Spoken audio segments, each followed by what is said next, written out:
The Illusion of Fate, Chapter 1. The Knight of Burning Light Lyle was 7 years old when the world he knew turned to ash and shadow. Born to Princess Alara of the Verdant Realm in Arian, the most powerful mage the continent had ever known, everyone said he was destined for greatness. His eyes held the strange, shifting hue of twilight, a mark of his unique heritage, and even as a small child, he could make flowers bloom or shadows dance with a mere thought. But destiny, he would learn, was not a promise of joy. It was only a path laid out before you, and you did not always get to choose where it led. The estate where they lived was a sanctuary, surrounded by ancient forests and protected by layers of magical wards that Arian had woven over decades. It was a place of laughter, of warm meals, of lessons in magic and history, of nights spent listening to his mother sing old ballads. That night, however, the air felt heavy, thick with a silence that pressed against his chest even before the first scream echoed through the halls. He woke to the smell of smoke. At first, he thought it was just a hearth fire that had grown too wild, but then he heard the clash of steel and the crackle of destructive magic, sounds no one should ever hear within their safe walls. He scrambled out of bed, his small feet cold against the stone floor, and ran toward his parents' chambers. Flames licked at the woodwork, casting dancing, grotesque shadows that seemed to reach for him. Servants ran past, their faces pale and terrified, shouting about enemies who had slipped through every defense, who moved like ghosts and struck with cold, merciless precision. When he finally reached the great hall, he saw them. His mother stood with a slender sword in hand, her royal robes torn and stained, while his father stood before her, hands raised, glowing with the blinding blue-white light of his power. But against them stood figures clad in dark armor, their faces hidden behind masks shaped like ravens, their magic a sickly, writhing purple that ate away at everything it touched. "Run, Lyle," his father shouted, his voice strained. "Do not stop. Go to the hidden passage now." Lyle froze, rooted to the spot by fear and confusion. He saw one of the raven-masked figures lunge forward, a bolt of dark magic shooting toward his mother. Before he could even think, something inside him snapped. It was as if a dam had broken within his mind, and two immense, untamed powers surged forth at once. First, the world shifted. The hall seemed to stretch and twist. Flames became flowers, enemies became harmless shadows, and the raven masks turned into harmless birds that flew away. It was an illusion, instinctive, uncontrolled, but powerful enough to confuse and disorient their attackers. At the same time, invisible hands reached out from him, strong and unyielding. Debris lifted into the air, furniture moved of its own accord, and one of the armored men was thrown backward, crashing through a stone wall as if he weighed nothing at all. Telekinesis, moving matter with only the force of his will, another gift unique to his bloodline, now awakened by desperation. His parents stared at him for a heartbeat, stunned by the raw, untamed power pouring from their child. But the moment of hope was short-lived. The leader of the raven-masked group laughed, a cold, rasping sound, and waved a hand.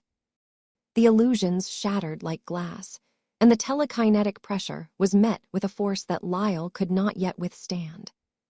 "You have the gift, boy," the leader said, his voice distorted by magic. "But you are too young and too weak to use it." What happened next would haunt Lyle for every day of his life. He watched as his father, weakened by fighting off dozens of attackers, was struck down by a concentrated blast of dark magic. He watched his mother throw herself over her husband, trying to shield him, only to fall moments later, her blood seeping into the stone floor.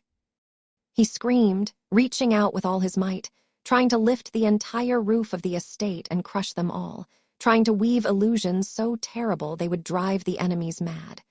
But he was too small, too untrained, and grief clouded his mind like a storm. One of the raven warriors stepped toward him, a blade raised to end his life as well, but the leader raised a hand to stop him. "Leave him. Let him live with this memory." Let him grow up knowing we did this, and knowing he was too weak to stop it. He will carry the weight of our victory forever." They vanished into the smoke and chaos as quickly as they had come, leaving behind only ruin, death, and a boy who had lost everything. Lyle knelt beside his parents, their bodies still warm, and cried until he had no tears left. The flames burned lower, and the night grew cold, and in that silence he made a silent vow. He would grow strong. He would master every ounce of the power that had awakened that night. He would find out who they were, why they had done this, and he would make them pay. But for now, he was only an orphan, alone in a world that had suddenly become cruel and dangerous. He gathered what little he could carry, his father's old spellbook, a locket his mother always wore, and slipped into the hidden passage his father had told him about, disappearing into the dark forest beyond, his heart heavy with sorrow and with questions that would take years to answer. Chapter 2. Shadows and silence. The years that followed were a lesson in survival and in hiding. Lyle wandered from place to place, never staying too long in any one settlement, always careful to keep his true nature concealed. He knew that whoever had ordered the death of his parents might still be looking for him, or at least looking for anyone who carried the unique magical signature of his bloodline, the combination of illusion magic and telekinesis that had appeared only in his family for generations. He learned quickly that people feared what they did not understand.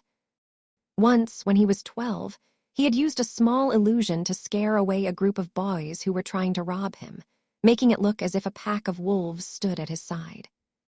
Instead of gratitude, the villagers had driven him out, calling him a witch, a monster, something evil that had no place among them. From that day on, he wore a mask of normalcy. He acted like a boy with no magic at all, quiet and unassuming, someone easy to overlook and forget. It was the greatest illusion he ever created, hiding himself completely. But alone in the woods, or in the abandoned barns and cottages where he found shelter, he trained relentlessly. He studied his father's spellbook until he knew every page by heart, practicing the control of his powers until he could move a single grain of sand without disturbing anything else, or create an illusion so realistic that even he sometimes had trouble telling it apart from reality. He learned that illusions were not just about making things look different. They could change what people heard, felt, even smelled. They could create hope or fear or confusion, and they were his greatest weapon because they allowed him to fight without ever revealing his true strength. Telekinesis was harder.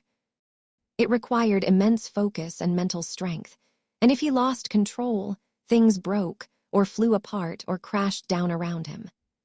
But slowly, he built his power, learning to lift heavier and heavier objects, to move things with precision, to shape the world around him as easily as a potter shaped clay. By the time he was 18, he was far more powerful than his father had been at the same age, though he had no way of knowing it. He only knew that he was strong enough now to start looking for answers. He had learned much from traveling. He knew that the continent was divided into several great kingdoms and empires, constantly balancing between peace and war. His parents' home, the Verdant realm, was one of the smaller nations, known for its mages and its ancient traditions. The largest power was the Solarian Empire, a vast, militaristic nation ruled by a line of powerful emperors, famous for their armies and their rigid laws. There were also the mountain clans, the sea kingdoms, and the neutral cities that sat between them all, places where information could be bought and sold, where secrets were currency. Lyle spent most of his time in these neutral territories, listening to rumors, asking questions carefully, never revealing too much. He learned that his parents' death had been written off as a raid by bandits or a rogue magical accident, official stories that no one really believed, but no one dared to question either. The raven masks, the dark magic, the way they had bypassed every protection, no one spoke of it openly, which told Lyle that whoever was behind it had influence and power enough to make the truth disappear. It was in the border city of Oakhaven, a bustling, crowded place where merchants, soldiers, and travelers from every land mixed together, that his life changed forever. He had taken work as a scribe and occasional assistant to a local scholar, using his skills with reading and writing, and his quiet, unnoticeable demeanor to earn coin and a place to stay. It was safe, it was simple, and it allowed him to keep his ears open. One afternoon, a large procession entered the city gates, banners flying high in gold and crimson, the colors of the Solarian Empire. Soldiers marched in formation, their armor shining, and at the center rode a young man on a magnificent black stallion.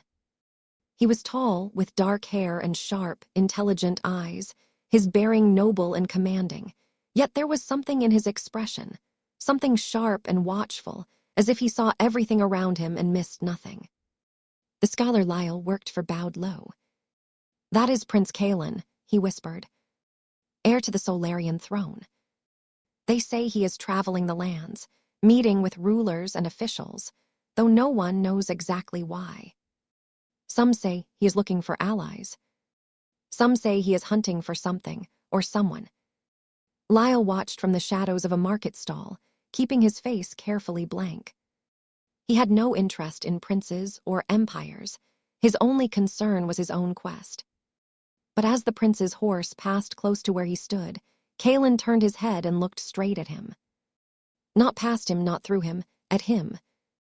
Their eyes met for a heartbeat, and Lyle felt a strange jolt, as if someone had reached inside his mind and touched his magic. He quickly looked away, pulling his illusion of normalcy tighter around himself. But when he glanced back, the prince was still watching him, a curious, thoughtful expression on his face. That evening, Lyle returned to the small room he rented above a tavern, his mind racing. He told himself it meant nothing, that princes looked at people all the time, that he was being paranoid. But deep down, he knew. Something had shifted. Fate, it seemed, was not done with him yet. And when there was a soft knock at his door well after dark, he knew that the quiet, hidden life he had built for himself was about to come to an end. Chapter 3. The prince and the illusionist Lyle stood perfectly still as the knock came again, soft, rhythmic, unmistakable. He had spent years learning to be invisible, to leave no trace, to move through the world like a ghost. The fact that someone had found him, had found this room, sent a cold spike of fear through his chest, though his face remained calm, his expression carefully neutral. He reached out with his mind, invisible tendrils of magic extending outward, ready to move objects, create distractions, or weave illusions at a moment's notice. "Come in," he said, his voice steady, betraying nothing. The door opened, and Prince Kalen stepped inside, closing it quietly behind him. He wore simple traveling clothes now, no crown, no armor, just a dark tunic and boots, yet he still carried that air of authority, that quiet strength that made people naturally defer to him. He looked around the small, sparse room, only a bed, a table, a few books and belongings, before turning his gaze fully onto Lyle. "You are good," Kalen said, his voice low and calm. "Better than almost anyone I have ever seen. You walk among people, and they see nothing but a quiet, unremarkable young man. But I saw you today, and I felt it. The hum of power around you. The way the light seems to bend just slightly when you are near. You are not just a scribe, are you?" Lyle did not answer. He stood ready, prepared to fight or flee, whichever was needed. "I do not know what you mean, Your Highness. I am just a traveler, trying to make my way." Kalen smiled faintly, not unkindly. "You can drop the act. I am not here to expose you or to arrest you. I am here because I am looking for people like you, people with power, people who have reason to distrust the world, people who understand that there are things happening in this kingdom that no one dares speak of." He walked over to the table and sat down, gesturing for Lyle to do the same. "Sit, please. I have traveled far, and I have spoken to many, but I have not found anyone with your unique signature. I know what illusion magic feels like, and I know what telekinesis feels like. But to have both, and to have them so well hidden, so finely controlled, that is rare. So rare, in fact, that I know exactly who you are, Lyle of the Verdant Realm.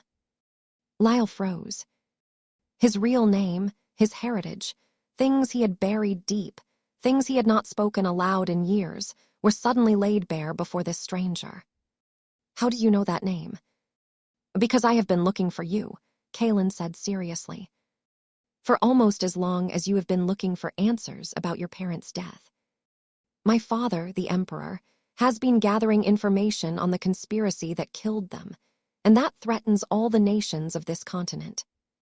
I cannot tell you everything here, but I can tell you this. Your parents were not the only ones targeted.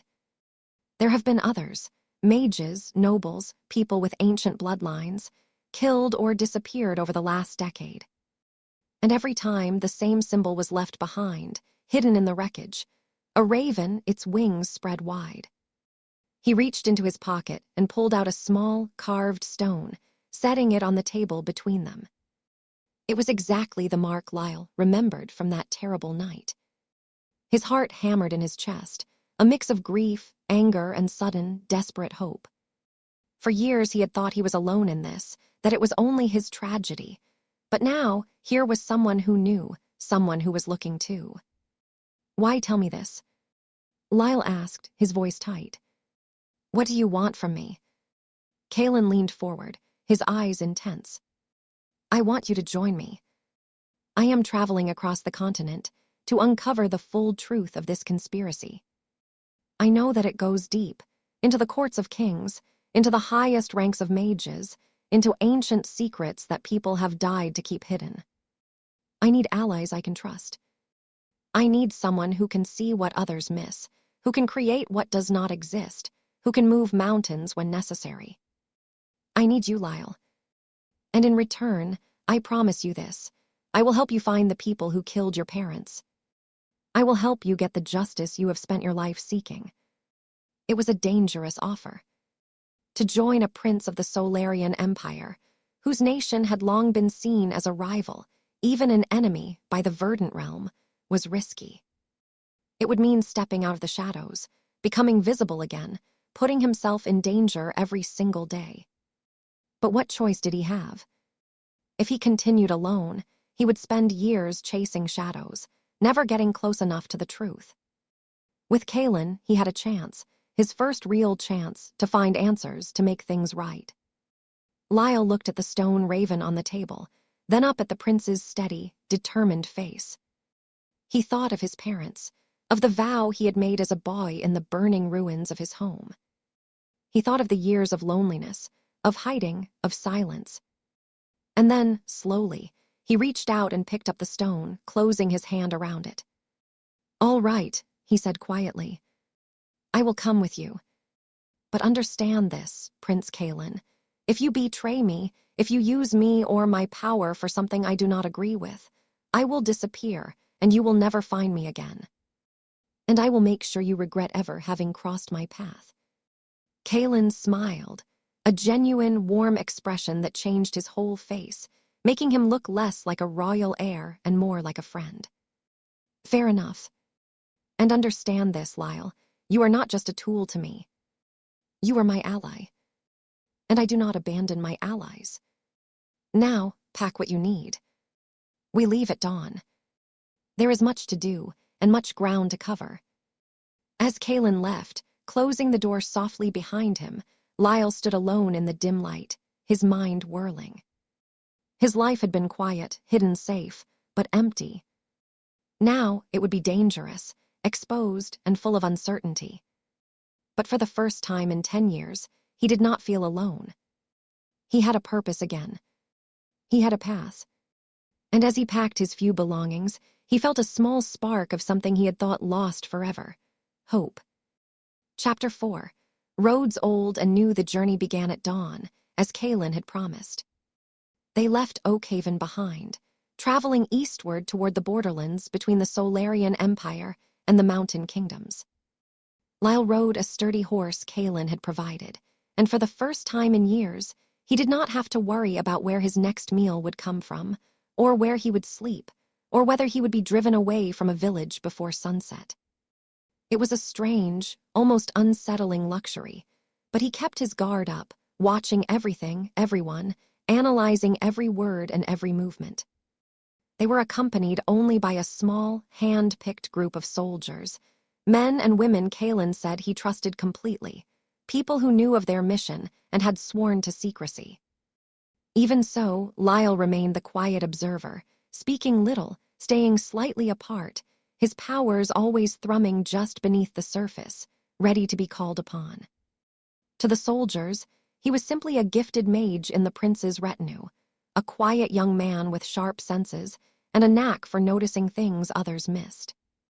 They respected him, if a little cautiously, for there was something about him that felt different, an air of distance, as if he was always seeing things that existed just out of sight.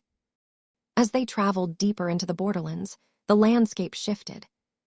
The fertile fields and bustling farmlands of the Empire gave way to rugged hills, thick forests, and winding trails carved by centuries of travelers and trade caravans. Here, the roads were less maintained, the villages smaller and more scattered, and the atmosphere felt heavier, older. Legends lingered in these hills, tales of ancient magic, forgotten ruins, and creatures that did not belong to the ordinary world. It was exactly the kind of place where secrets could be buried or uncovered. During the days, Kalen rode beside Lyle, asking questions about his travels, about his magic, about the years he had spent alone. He never pried, never demanded answers, but his curiosity was genuine, and slowly, cautiously, Lyle began to speak. He told him about the long months wandering the forests, about the times he had gone hungry or cold, about the way he had learned to weave illusions not just for defense, but for comfort, creating images of his parents, or warm fires, or soft beds when he had none. "You carry a heavy burden," Kalen said one afternoon as they paused beside a clear, rushing stream to water the horses. To lose everything so young, and to spend every day since remembering it, it would break most people. Or turn them cruel. Lyle knelt by the water, watching the current carry away small leaves and twigs. "Sometimes, I think it did break me. Part of me stayed back there, in the fire and the smoke. The rest just kept moving. I had to. If I stopped, I would have been swallowed by the grief." He looked up at the prince. "And cruelty was always an option.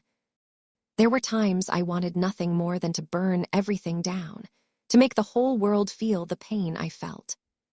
But my parents, they taught me better than that. They taught me that power is meant to protect, not to destroy. Even when they were killed, they were trying to save others. I couldn't let their legacy turn into something ugly." Kalen nodded slowly, his expression serious. "That is what makes you stronger than them, Lyle. The people who killed your parents, the people we are hunting, they use power as a weapon, as a way to control and dominate. They think strength is about fear. But true strength is about holding onto your goodness, even when you have every reason to let it go. That is why I sought you out. Not just because of your magic, but because of who you are." Those words settled deep within Lyle, warming a part of him that had been frozen for years. He had spent so long seeing himself only as the boy who had failed to save his parents, as the orphan hiding in the shadows. To be seen as strong, as good, as someone worth trusting, it was a feeling he had almost forgotten existed. Their first real challenge came 3 days after leaving Oakhaven. They were traveling through a narrow pass between steep, wooded hills, a perfect place for an ambush, as Kalen had noted with a grim expression. The prince had ordered the party to stay alert, but even he had not expected the attack to come with such coordinated ferocity. Shouts rang out as figures emerged from the trees, dozens of them, wearing rough leathers and mismatched armor, faces covered with cloth or iron masks. At first glance, they looked like common bandits, preying on travelers and trade caravans. But Lyle noticed immediately that their movements were too disciplined, their formation too organized. And more than that, he felt the faint, dark hum of magic radiating from them. Not the wild magic of a rogue sorcerer, but something controlled, tainted, familiar. "Shields up," Kalen shouted, drawing his sword, the steel shining bright in the dappled sunlight. "Protect the flanks." Arrows rained down, clattering against shields or thudding into the dirt. The soldiers formed a defensive circle around their supplies and their leaders, fighting back with skill and courage. But the attackers kept coming, seemingly endless, driven by a strange, relentless fury.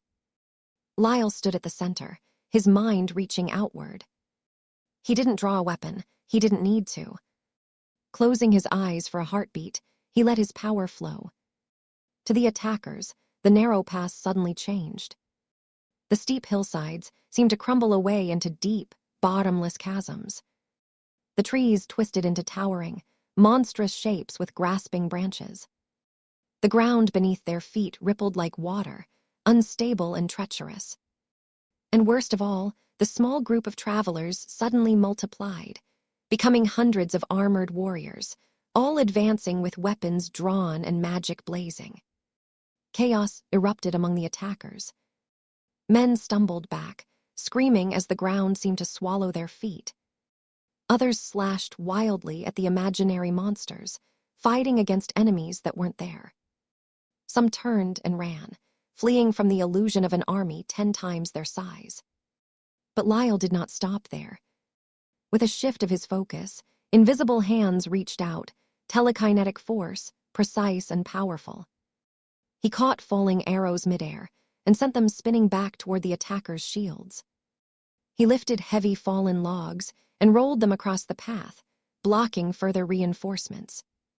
He tore heavy boulders from the hillside and suspended them in the air, hanging threateningly above the bandits' heads, a silent warning of what could come next. Kalen watched in awe, fighting off an attacker while keeping one eye on Lyle. He had known the boy was powerful, but seeing it in action was something else entirely. Lyle stood calm and composed in the middle of the battle, moving nothing but his hands and his gaze, yet he controlled the entire field, turning a deadly ambush into a confused retreat. Within minutes, the attackers broke completely, fleeing back into the woods, leaving behind their dead and wounded. As soon as they were gone, Lyle let the illusions fade. The chasms became solid earth again. The monsters vanished. The suspended boulders settled gently back onto the ground without a sound. He took a deep breath, steadying himself. Using so much power so quickly always left a faint ringing in his ears and a hollow feeling in his chest, but he showed no sign of weakness. Kalen sheathed his sword and walked over to him, wiping blood from his cheek. "That was incredible," he said, breathless with admiration. "You didn't just fight them, Lyle. You dismantled their will to fight." It was like watching a master architect take apart a building with nothing but thought. "They weren't just bandits," Lyle said, his voice low and serious, ignoring the praise. He knelt beside one of the fallen attackers, pulling back the rough cloth covering the man's neck. There, etched into the skin, was a faint mark, a raven, wings folded tight. "Look. This is the same symbol. They are everywhere, Kalen. Even here, in the middle of nowhere. Whoever is behind this has agents planted across the entire continent." Kalen's expression darkened as he saw the mark. "So it begins. They know we are moving. They know we are looking." This wasn't just robbery, it was a message. A warning to turn back. Lyle stood up, his eyes hard, the sorrow and softness replaced by cold determination. He looked toward the dark trees, where the attackers had vanished. Then they sent the wrong message. "Because now, I know we are getting closer. And I won't stop now. Not when I can finally see the path ahead." That night, as they made camp, the mood in the group had shifted. The soldiers no longer saw Lyle as just a quiet companion or a junior mage. They had seen what he could do, magic that defied understanding, power that turned the tide of battle alone. They treated him with a new, deep respect, mixed with awe. But more importantly, Lyle felt a shift within himself. He had spent years hiding his abilities, afraid to let anyone see what he was capable of. Now, standing beside Kaelin, fighting against the same enemy, he realized that his power was not a curse or a danger to be hidden away. It was a tool, a weapon, and a gift. He sat by the fire, watching the flames dance, and Kaelin sat down beside him, handing him a cup of warm, spiced wine. "You handled that well today," the prince said quietly.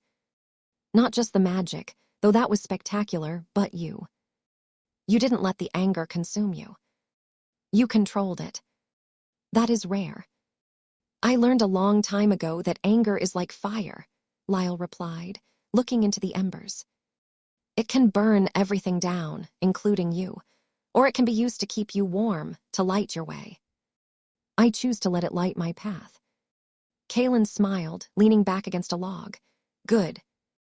Because the road ahead is only going to get darker, Lyle. We are heading toward the gray peaks, and beyond that, the city of Vistara. It is a place of shadows and secrets, a haven for those who deal in forbidden knowledge.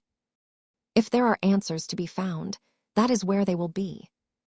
But it is also the most dangerous place in this region. Magic is wild there, and loyalties are bought and sold like bread." Lyle took a sip of the wine, feeling the warmth spread through his chest. He looked at Kaelin, at the strength in his shoulders, the kindness in his eyes, the unwavering resolve that seemed to radiate from him. For the first time since he was 7 years old, he did not feel like the only person standing in the dark. He had someone walking beside him. "Danger is what I know best," Lyle said softly. "Lead the way, Prince Kaelin. I will be right there with you. Whatever comes." Chapter 5. Whispers in the mist. The journey toward the gray peaks took them further from the familiar roads and marked paths of the Empire. As they ascended, the air grew colder and thinner, carrying the sharp scent of pine and damp stone. Thick mists rolled through the valleys, often swallowing the trail ahead completely, turning the world into a blur of gray and white where sounds were muffled and vision was limited. It was an environment perfectly suited for hiding and equally suited for ambush. But Lyle found the mist comforting. It reminded him of his own magic, shapeless, undefined, capable of becoming anything, of hiding anything.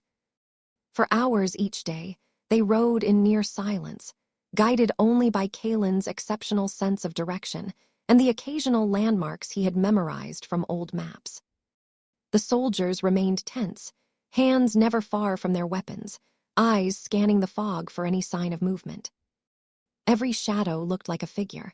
Every rustle of wind sounded like a whisper. The tension was thick enough to cut, and it wore on everyone's nerves, everyone except Lyle. He had closed his eyes, letting his awareness expand outward. He didn't need to see to know what was around them. Through the mist, his telekinetic sense acted like a second sight, mapping the terrain, feeling the weight of rocks, the movement of water, the presence of living things. He could sense the difference between a squirrel darting up a tree and a heavy bootstep pressing into soft earth. He could feel the subtle disturbance in the air currents that meant something solid was standing there, hidden by the white haze. 300 paces ahead, to the left, Lyle said suddenly, his voice calm and clear, cutting through the quiet. 2 figures, hidden behind the rock outcrop. They are watching us, not attacking, yet. Kaelin signaled the column to halt, raising a hand.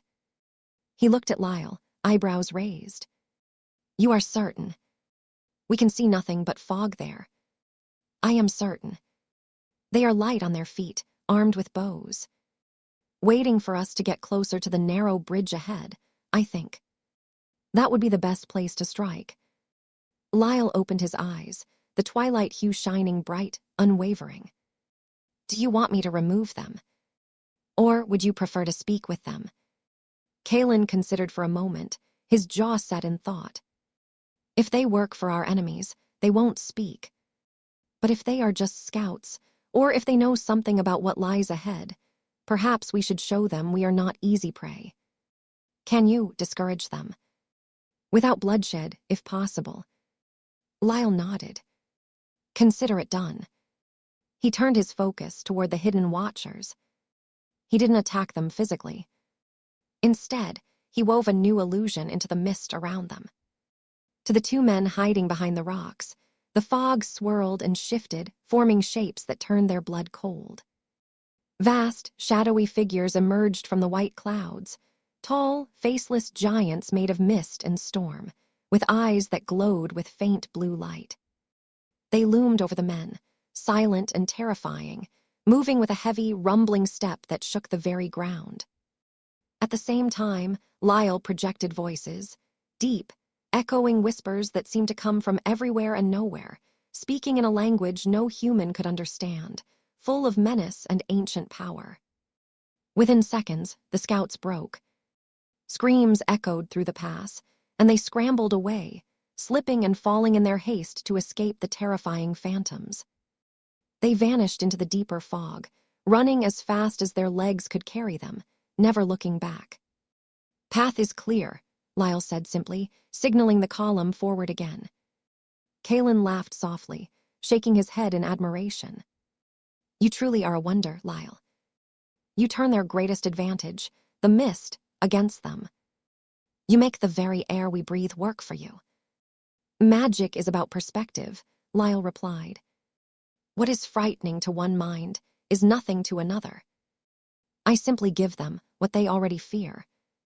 As they moved on, Kalen rode closer to him, lowering his voice so only Lyle could hear. You never told me exactly how you learned to do all this. Your father's book, yes, but there is instinct in it too. You understand magic differently than any mage I have ever met. Most illusionists create images. You create entire worlds. Most telekinetics move objects. You manipulate force itself. Lyle looked out over the mist-shrouded valley, thinking back to those lonely years in the woods. My father wrote in his book that our bloodline is unusual. We don't just use magic. We are born connected to the fabric of reality itself. Illusion isn't about tricking the eyes. It's about touching that fabric and reshaping it, just for a moment. Telekinesis is the same. It isn't about pushing or pulling. It's about knowing where things belong and moving them somewhere else. He paused, choosing his words carefully. I didn't have teachers, remember? I had to figure it out from scratch. Maybe that's why it feels different. I wasn't taught rules, so I never learned what I couldn't do. Kalen looked at him with a mix of wonder and sadness. No rules, no boundaries. That is both terrifying and magnificent. Your parents were truly remarkable people to have carried this power and to have passed it to you. No wonder they were targeted.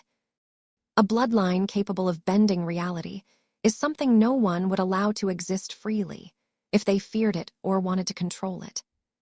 That statement hung heavy between them. It confirmed what Lyle had long suspected. His parents hadn't died just because of politics or rivalry. They had died because of what they were. And now, Lyle carried that same mark. He was a danger to the conspiracy simply by existing. Late in the afternoon, the mist finally began to thin, revealing the first sight of their destination, Vistara. It was unlike any city Lyle had ever seen. Built high into the rocky slopes of the gray peaks, it looked less like a settlement and more like a fortress carved directly out of the mountain itself. Stone buildings clung to the cliffs, connected by steep, winding streets and narrow bridges that spanned deep chasms between rock formations. Smoke rose from hundreds of chimneys, mixing with the lingering clouds, and the sound of distant bells echoed faintly down to them. But what struck Lyle most was the feeling that washed over him as they drew closer. Magic was thick here, so thick it felt like walking through water. It hummed in the stones, in the air, in the very earth beneath their feet. Some of it was bright and useful, but much of it was dark, heavy, and ancient. This was a place where magic was traded, sold, stolen, and abused.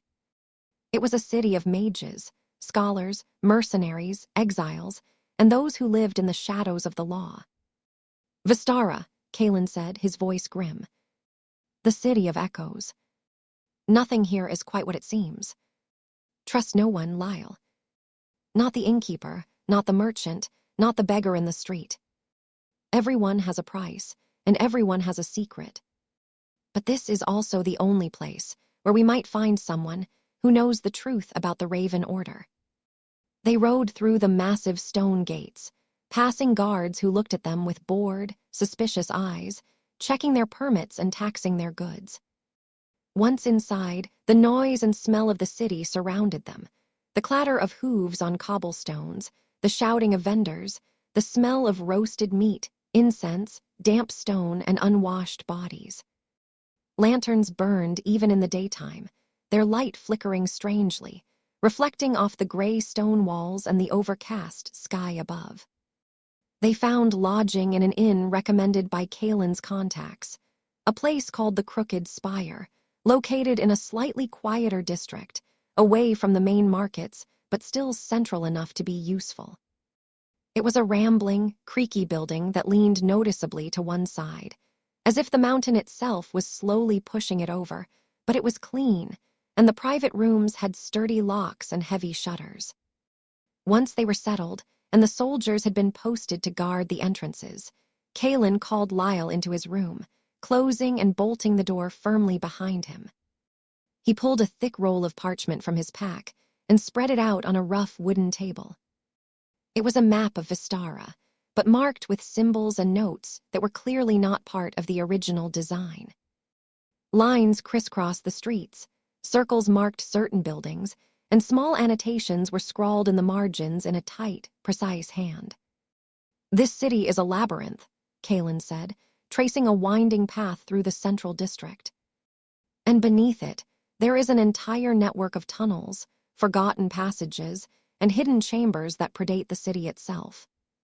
The Ravens use these routes to move unseen, to meet, and to store things they do not want the world to see. My contacts tell me there is a man here named Marvin. He is a former scholar of the Royal Archives, exiled for studying forbidden histories. Now he trades in information. If anyone knows where the Ravens operate from or what they are searching for, it is him. But finding him is one thing, getting him to speak is another. He trusts no one, and he has more protections and traps around his home than a royal treasury."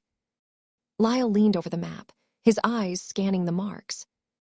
He could already see the patterns, the places where the flow of magic shifted, the spots that felt like natural hiding places. "Where does he stay?" "In the Shadow Quarter, near the old western wall. His house is built right against the rock face, 3 stories high, with no windows on the ground floor. It's said that he changes the layout of his home every few days. Using magic or construction, no one is quite sure. That is where you come in, Lyle. We can't march in there with soldiers. That would get us all killed instantly and alert every enemy in the city. We need to go quietly, unseen. We need to bypass his wards, find him, and convince him we are worth his time." Lyle looked up, a faint, confident smile touching his lips. "Unseen paths and changing rooms. That sounds like my kind of place. When do we go?" "Tonight," Kalen replied, his expression serious. "Under cover of darkness. But be warned, Marvin is not just paranoid, he is powerful. He is a master of elemental magic and wards. If your illusions fail, or if your presence is detected, the whole building could collapse or fill with fire or worse. We go in together, but you lead the way." As dusk settled over Vistara, the city changed. The bright market stalls closed up, and a different kind of life awakened in the shadows. Lantern light cast long, distorted shapes across the stone streets, and the mist that clung to the mountain slopes drifted down into the alleyways, curling around ankles and doorways like living things. It was the perfect cover, and yet Lyle knew it was also the perfect hunting ground for those who meant harm.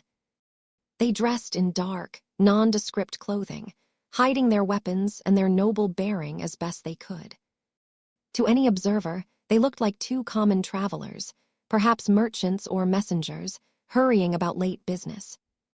They moved carefully, taking winding, indirect routes, stopping frequently to check if they were being followed. Lyle kept his senses wide open, feeling the vibrations of every footstep, the hum of every ward, the presence of every magical signature nearby. When they reached the shadow quarter, the atmosphere grew heavier still. The buildings here were older, darker, pressing close together as if conspiring against those who walked between them. The streets were narrower, the light dimmer, and the silence felt thick and heavy. Marvin's house stood exactly where the map had indicated, a tall, brooding structure of dark gray stone, blending almost perfectly with the mountain rock behind it. No light shone from within, no sound came from inside.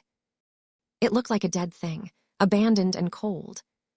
"Here we are," Kaelin whispered, standing close to Lyle in the deep shadow of an alley mouth. "The front door is trapped 6 ways from Sunday. The back is built directly into the cliff face. The only way in is the small side entrance, there, between the 2 buildings. But it is protected by a ward that detects intent and magical energy. If we approach with weapons or hostile thoughts, or if we use magic to force our way in, it triggers the alarm." Lyle studied the small, iron-bound door, set deep within an alcove. He could feel the ward humming, a complex web of energy woven into the very metal and stone. It was clever, intricate, but it worked on principles of detection. It looked for changes in the environment, for active magic. "Then we don't force it," Lyle murmured. "And we don't let it detect us." He reached out, his mind gentle and precise.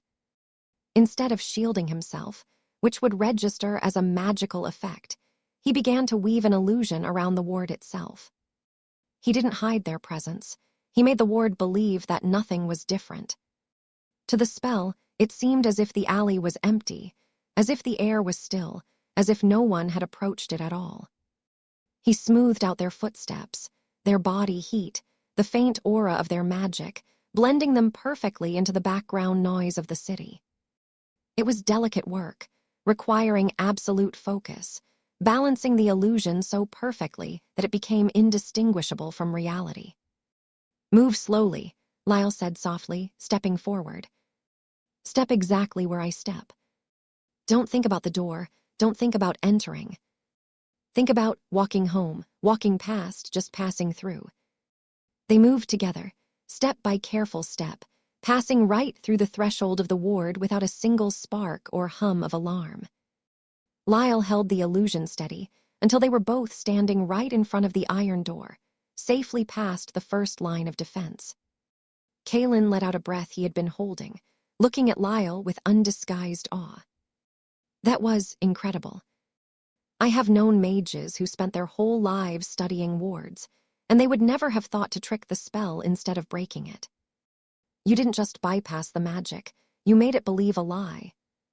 "All magic is based on rules and perceptions," Lyle replied, running his hands lightly over the iron surface, feeling for the locking mechanism or the next layer of defense. "If you change what it perceives, you change how it reacts. Now, let's get this open." He didn't pick the lock. Instead, he reached out with his telekinetic sense, finding the tumblers inside, the bolts, the heavy bars that held it shut. With a silent, invisible pressure, he lifted them, moved them, disengaged them one by one, as easily as if he held the key in his hand. With a soft, almost soundless click, the door swung inward, revealing darkness within. They slipped inside, closing the door silently behind them. The air inside was stale, smelling of dust, old parchment, and strange, sharp herbs. It was pitch black, but Lyle didn't need light. He could feel the layout of the place, the shifting spaces Kaelin had mentioned. True to the rumors, the interior did not match the exterior measurements. Rooms were larger or smaller than they should be. Corridors turned where straight lines should have been. Stairs led up only to lead back down again. It was a physical maze, reinforced with illusion magic of its own, Marvin's own defenses, designed to confuse and trap intruders. But Lyle recognized the magic at work here. It was crude compared to what he could do, heavy-handed and obvious. He simply perceived the space as it truly was, ignoring the false walls and shifting floors, guiding Kaelin straight through the confusion as if they walked along a straight, paved road. They climbed 3 flights of stairs, moving silently, until they reached a heavy wooden door at the very top of the house. From behind it, they heard the scratch of a quill on paper, and the soft glow of candlelight seeped out from under the frame. Lyle looked at Kaelin, nodded once, and pushed the door open. Inside, the room was lined floor to ceiling with bookshelves, stacked high with ancient tomes, scrolls, and loose papers. In the center sat a large desk covered in maps and writings, and behind it sat an old man with wild white hair and sharp, suspicious eyes. He held a quill in one hand, and in the other, a small crystal that glowed with a dangerous, flickering light. He didn't look surprised to see them. "You are good," Marvin rasped, his voice like dry leaves scraping together. "Very good. To bypass my wards, to walk past my illusions, to find your way through my shifting halls. Most intruders are lost in the cellars by now, or trapped in a loop of stairs that never ends." He set the crystal down carefully, his gaze locking onto Lyle.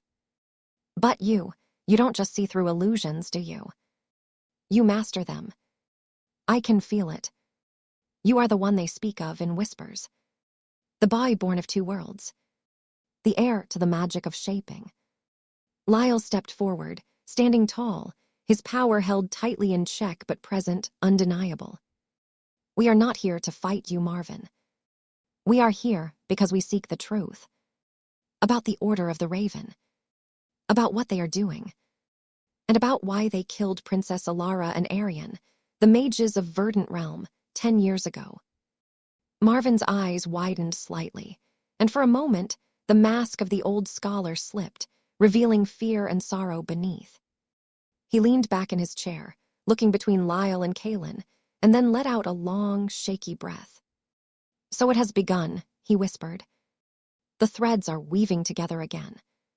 Sit down, you two. You have come further than anyone else. And you have asked the one question that might just get all of us killed, but it is also the question that needs answering." Chapter 6. The tapestry of shadows. The room felt smaller now, the walls of books seeming to press in closer as Marvin began to speak. He poured dark, thick wine into 3 goblets, sliding 2 across the desk toward them, his hands trembling slightly. "I knew your parents, boy," Marvin said, looking directly at Lyle. "Not well, but I knew them. We met at the great conclave of mages, years ago. They were brilliant, kind, and dangerous. Not because they wished harm, but because they understood things that others feared to even think about. They studied the foundation, the underlying structure of magic and reality itself. Your father believed that magic wasn't just a force to be used, but a language to be read and rewritten. Your mother, she saw the future. Not exactly, never exactly, but she saw the paths that lay ahead. And she saw where those paths led, if certain things were allowed to happen." He took a long drink of wine, his gaze distant, looking back into memories long buried. "They knew they were in danger. They told me once that there were those who believed that humanity should not have the power to change reality. That such power belongs only to the gods, or to fate itself. They called themselves the Preservers, though history remembers them by the symbol they adopted later, the Order of the Raven. They believe that the world must remain exactly as it is written, that change is corruption, and that anyone born with the ability to alter the course of destiny or the fabric of magic must be eliminated or controlled." Lyle gripped the goblet tightly, his knuckles turning white. This was the core of it, the reason that had haunted him for 10 years. So they killed them because of what they could do. Because they were powerful. "Partly," Marvin nodded grimly. "But there is more. Much more. Your parents were not just scholars. They were guardians. Long ago, at the very beginning of this age, the first mages created something, or perhaps found something. A relic, a key. It is known as the heart of the world. It is said that whoever possesses it can rewrite the rules of magic, can shift the balance of power between nations, can even alter the threads of fate itself. It is the single most dangerous and powerful object in existence. And it was entrusted to the bloodline of Verdant Realm, generation after generation, to keep hidden and safe. Your mother was its guardian. You, Lyle, you are its heir. Silence filled the room, heavy and absolute.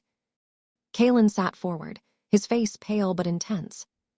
So this isn't just about power or fear. It's about control. The Order wants the heart. Exactly, Marvin said bitterly. They have spent centuries hunting it, eliminating every branch of the bloodline, destroying every record, killing every guardian. They thought they succeeded 10 years ago. They raided your estate, they killed your parents, they tore the place apart stone by stone, and they found nothing. No relic, no key, no secret chamber. They left believing that perhaps it was only a myth, or that your ancestors had hidden it away somewhere else. But now, rumors have started again. Signs have appeared. They know now that it wasn't lost. They know that it wasn't taken. And they know that one person survived that night who might know where it is, or who might carry the knowledge or the key within himself. He looked at Lyle with eyes full of pity and fear. You are not just a survivor, boy. You are the only map left.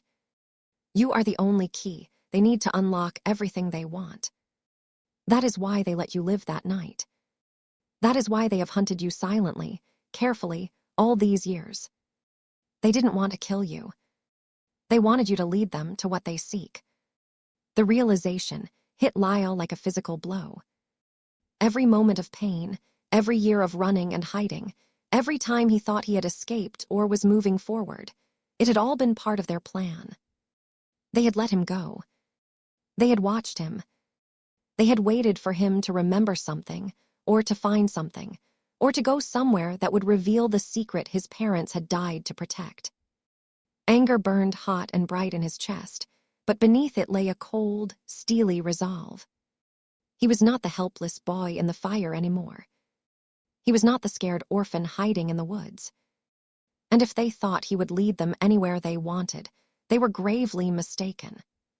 Let them come, Lyle said, his voice low and dangerous, his eyes glowing with that twilight light that marked his heritage. Let them follow. I will lead them straight into a trap of their own making.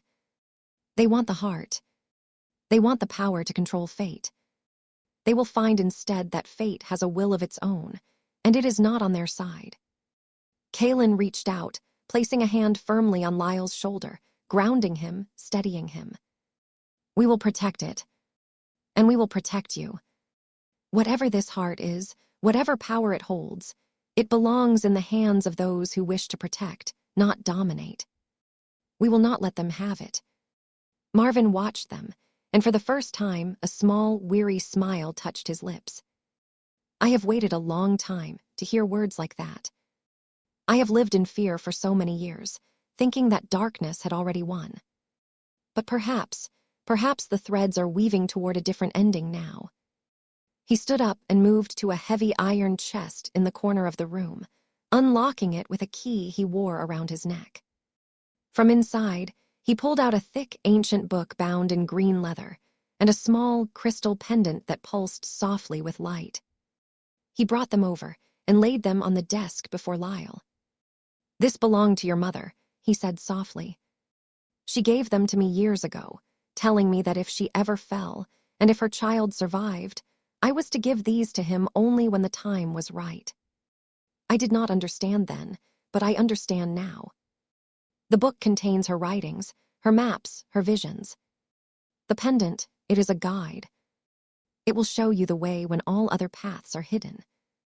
It will lead you to where the heart lies hidden. Lyle reached out, his fingers trembling slightly, and touched the pendant. As soon as his skin made contact, it flared with brilliant, warm light, and images flooded his mind. Memories that were not his own, feelings, places, a deep, resonating sense of home. Tears pricked at his eyes, not from sadness, but from connection. For the first time in 10 years, he felt his mother's presence with him, clear and strong. "Where does it lead?" Kaelin asked, leaning in, his voice hushed. Marvin looked grave. "To the sanctuary of the mists. Deep within the frozen Spine Mountains, far to the north. It is a place that does not exist on any ordinary map, protected by ancient magic, accessible only to those of the bloodline or those who know the way. That is where your parents hid it. That is where you must go."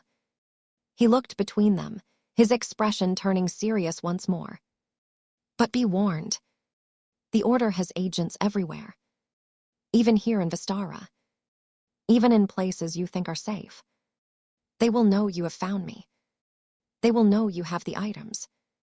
As soon as you leave this room, the hunt will change from quiet observation to open war. You have a head start, but they have numbers, resources, and dark magic on their side.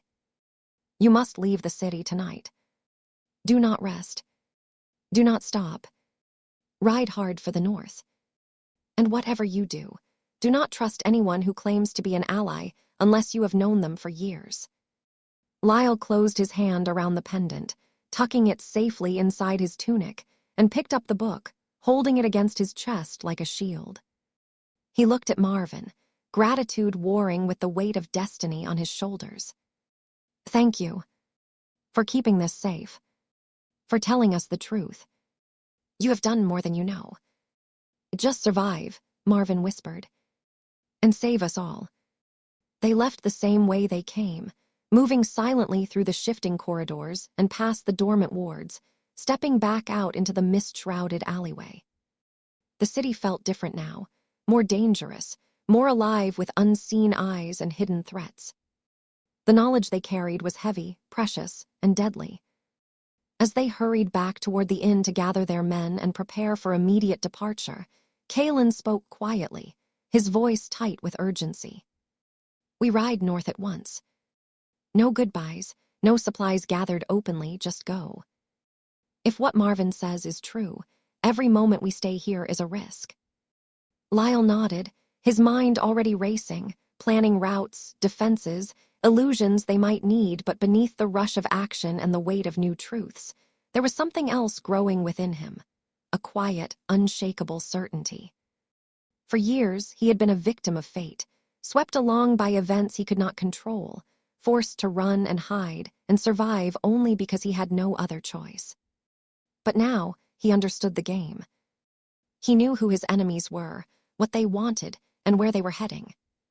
And for the first time in his life, he realized that he was no longer just a piece on the board. He was the player. They reached the inn without incident, but Lyle did not let his guard drop for a single step. He moved through the dark corridors like a shadow, checking every room, every corner, sensing for any foreign presence or hidden magic. When they gathered the small group of soldiers, he spoke briefly but clearly, ordering them to pack only what was essential, to silence all gear and horses, and to be ready to leave within minutes. "The city is dangerous now," he told them, his voice calm but firm, carrying the authority that had earned him their respect. "We have information that puts us at risk. We leave before the sun rises. No lights, no noise, no deviations from the path we set. Anyone who sees us or tries to stop us will be dealt with quickly, but we will avoid bloodshed if at all possible. Our speed is our greatest protection." The soldiers nodded, used to his instincts and his ability to foresee danger. They moved with efficiency, obeying his orders without question, knowing that his judgment had never failed them. As they waited, Lyle stood alone in the courtyard, looking up at the dark sky where the mist still curled around the peaks. He pulled the pendant from beneath his tunic, holding it in his palm. It was cool to the touch, but it hummed softly against his skin, a steady, comforting rhythm that matched the beat of his heart. When he closed his eyes, He could feel it guiding him, pointing toward the north, toward the distant mountains where his parents had hidden their secret. "You are thinking too hard," Kaelin said, stepping up beside him. He held two cloaks, dark and heavy, and handed one to Lyle. "You have taken on the weight of the world tonight, Lyle. Your parents' legacy, the safety of the continent, the lives of everyone who might be affected by what happens next. It is too much for one person to carry alone." Lyle fastened the cloak, pulling the hood up to cover his hair and eyes. "I am not carrying it alone. I have you, and I have the knowledge. But it still feels like I am walking a path that was drawn long before I was born. Like no matter what I do, I am just following lines that someone else set down." Kaelin turned to face him fully, his expression serious and sincere. "Fate is not a map that tells you exactly where you will end up. It is a set of choices. The lines are there, yes, but you choose which path to take, and you choose how you walk it. Your parents chose to protect the heart. They chose to keep it hidden. You chose to find the truth, to fight back, to keep going when you could have given up. That is not fate, Lyle. That is you. And that is what will decide what happens next." He placed a hand on Lyle's shoulder, his grip firm and warm. "We will face whatever comes together. If we are to walk this road, we will walk it side by side. You have the magic, the knowledge, and the courage. I have the army, the influence, and the will to stand against those who would do wrong. Together, we are stronger than any order, any conspiracy, any power that tries to stand in our way." Before Lyle could reply, a soft warning tingle ran up his spine. His senses flared, picking up movement from the edge of the courtyard, faint footsteps that moved too quietly, too perfectly. He raised a hand, signaling Kaelin to be silent, and narrowed his eyes into the darkness. "Company," he whispered. "3 figures. They are standing at the entrance to the alley, watching us. They have magic, dark magic, the same kind we saw at the estate that night." Kaelin drew his sword, the steel making a soft shing sound in the quiet night. "Can you see them clearly? They are hiding themselves, but I can feel them. They are not here to talk. They are here to stop us, or to take what we have." Lyle closed his eyes for a moment, focusing his power. He did not need to see them to know exactly where they were, what they were doing, and how to face them. They think they are hidden. They think we will not see them until it is too late. Let us give them something to see. He wove an illusion across the entire courtyard and the surrounding streets. To the eyes of the watchers, the inn was empty. The courtyard was dark and still, with no sign of people or horses. The stone walls and buildings around them seemed to fade into mist, making the whole area look like an empty, open space, exposed and vulnerable. At the same time, Lyle shifted the reality around the intruders. The ground beneath their feet felt soft and unstable, as if they were standing on the edge of a cliff. The air around them grew cold and heavy, and faint, disembodied voices whispered warnings in their ears, telling them that they had walked into a trap, that danger lurked everywhere, and that they were surrounded by enemies. The 3 figures tensed, their bodies stiffening. They looked around, frowning and suspicious, unable to see anyone but feeling the weight of something wrong in the air. One of them raised a hand, preparing to cast a spell to reveal what was hidden, but before he could, Lyle struck. He sent waves of telekinetic force rippling outward, not to harm them, but to disrupt their balance and their focus. They stumbled, gasping as their own magic rebounded against them, confused and disoriented by the false world around them. In their state of shock, they did not notice as Lyle and Kaelin moved silently toward the stable, mounting their horses and signaling the soldiers to do the same. Within moments, the entire party was moving, riding out of the courtyard and turning down the dark streets, moving fast and quietly, leaving the confused intruders behind them. Lyle kept the illusion active for another few minutes, making it look as if the group had simply vanished into thin air, before finally letting it fade away. When they were well clear of the city, riding along a narrow trail that led toward the northern mountains, Lyle finally relaxed his grip on his power, letting the tension flow out of him. He looked back toward the distant lights of Vistara, now fading behind them, and took a deep breath of the cool night air. "We lost them," he said, more to himself than to Kaelin. "But they know we are coming now. And they know we have what they want. They will not stop hunting us. Then we will make sure the hunt is difficult for them," Kaelin replied, riding beside him, his eyes scanning the path ahead. "We will take the most remote routes, travel only by night, and use the land itself to hide us. The further we get from the kingdoms and the cities, the harder it will be for them to track us.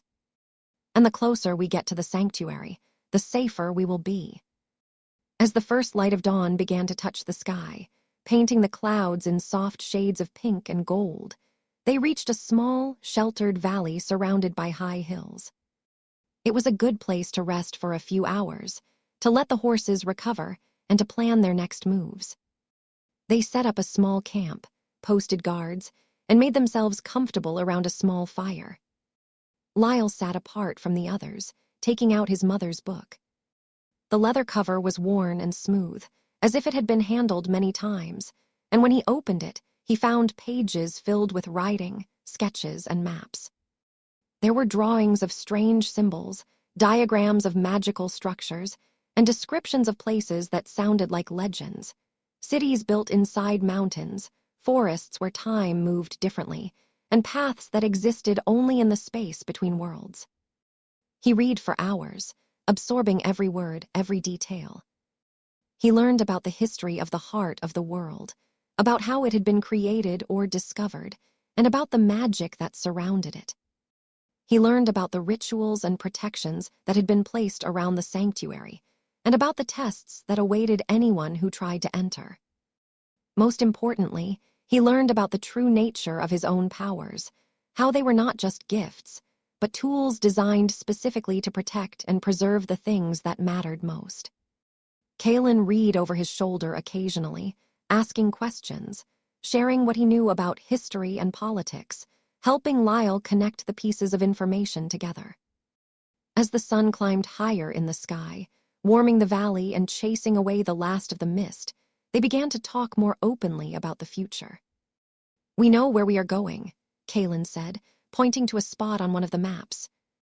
"But we do not know what we will find there. The Order will be there, I am certain. They will have guards, traps, and plans of their own. And the sanctuary itself may have defenses that even we cannot predict." Lyle closed the book, holding it against his chest. "Then we will be ready.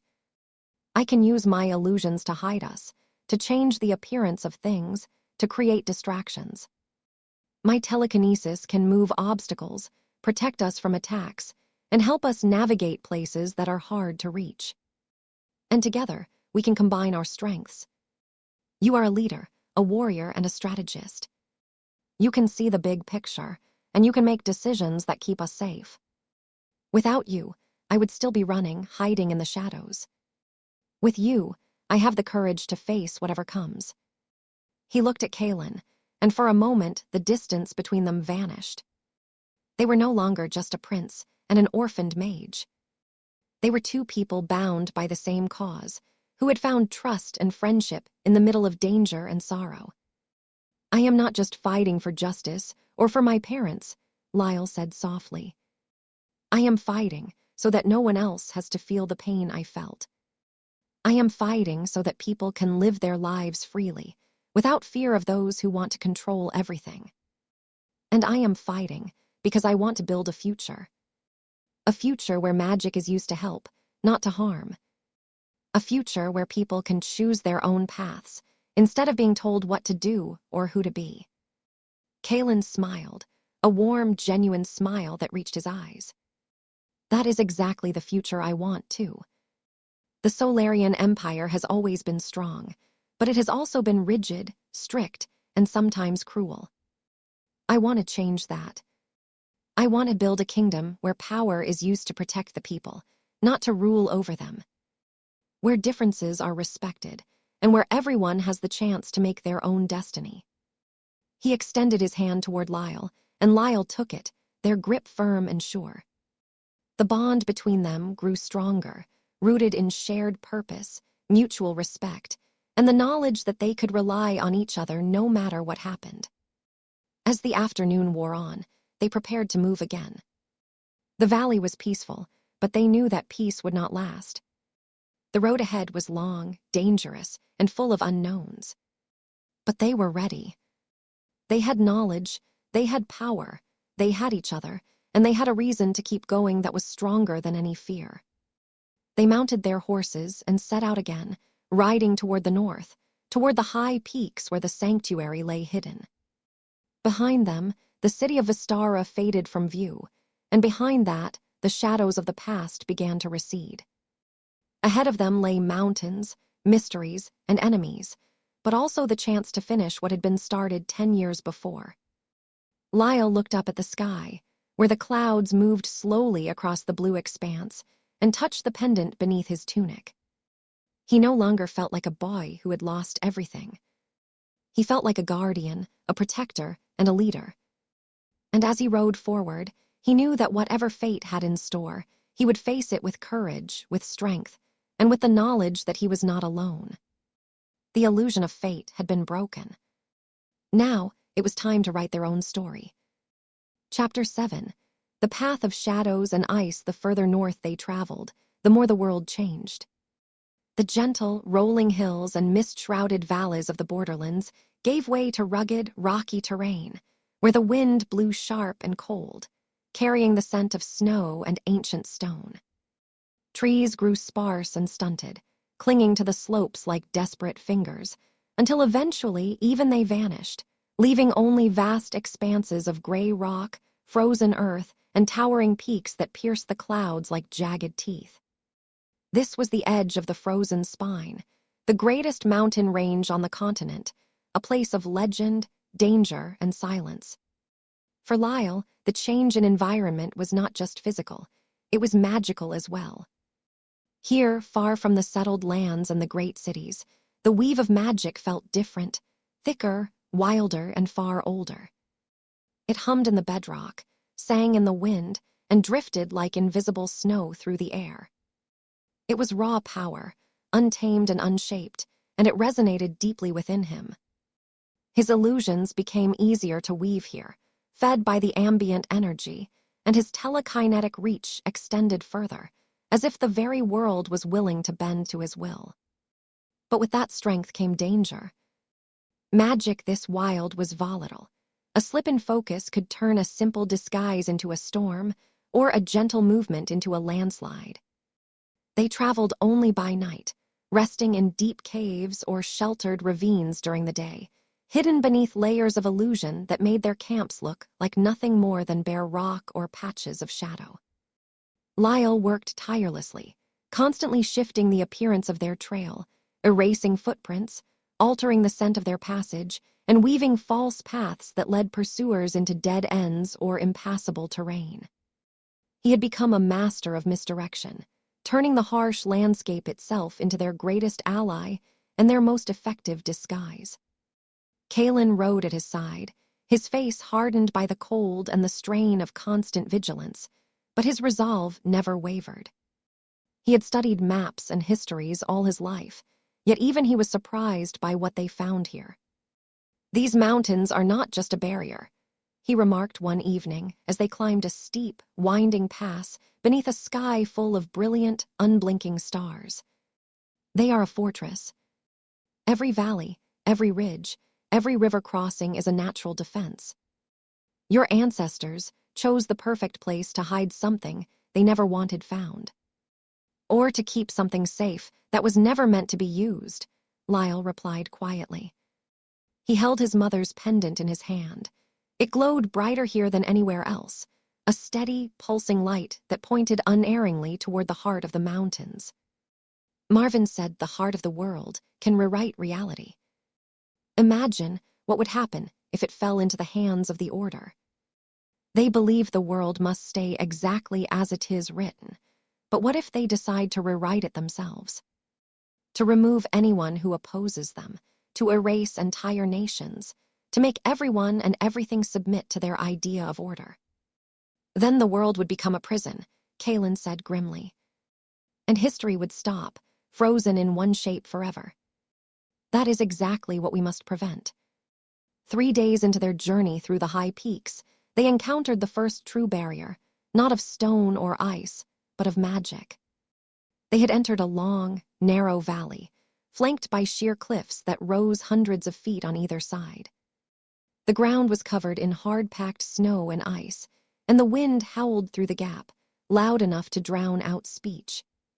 But what caught Lyle's attention immediately was the silence beneath the wind. There were no animals here, no birds, no tracks of any kind. And more importantly, the magic flow he had been following abruptly stopped, as if an invisible wall had been built across the entire width of the valley. He raised a hand, signaling the column to halt. Wait. Something is wrong here. Kaelin drew up beside him, his hand resting on the hilt of his sword. What do you sense? A ward. But unlike any I have ever felt. It isn't meant to keep people out, it's meant to keep them lost. Lyle dismounted and walked a few paces forward, studying the air, his eyes glowing with that twilight hue that saw beyond the physical world. Look ahead. The valley seems to stretch straight and true for miles, right? Kaelin nodded. According to the map, it leads directly to the next pass. It's a lie. Lyle reached out, touching the empty air as if running his fingers along a wall. It's an illusion, woven over the entire landscape. If we ride forward, we will travel for hours, days even, and end up right back where we started. Or worse, we will walk off the edge of a cliff we cannot see, or into a crevasse hidden beneath the snow. This is ancient magic, guardian magic, left by my ancestors to stop anyone unworthy from approaching the sanctuary.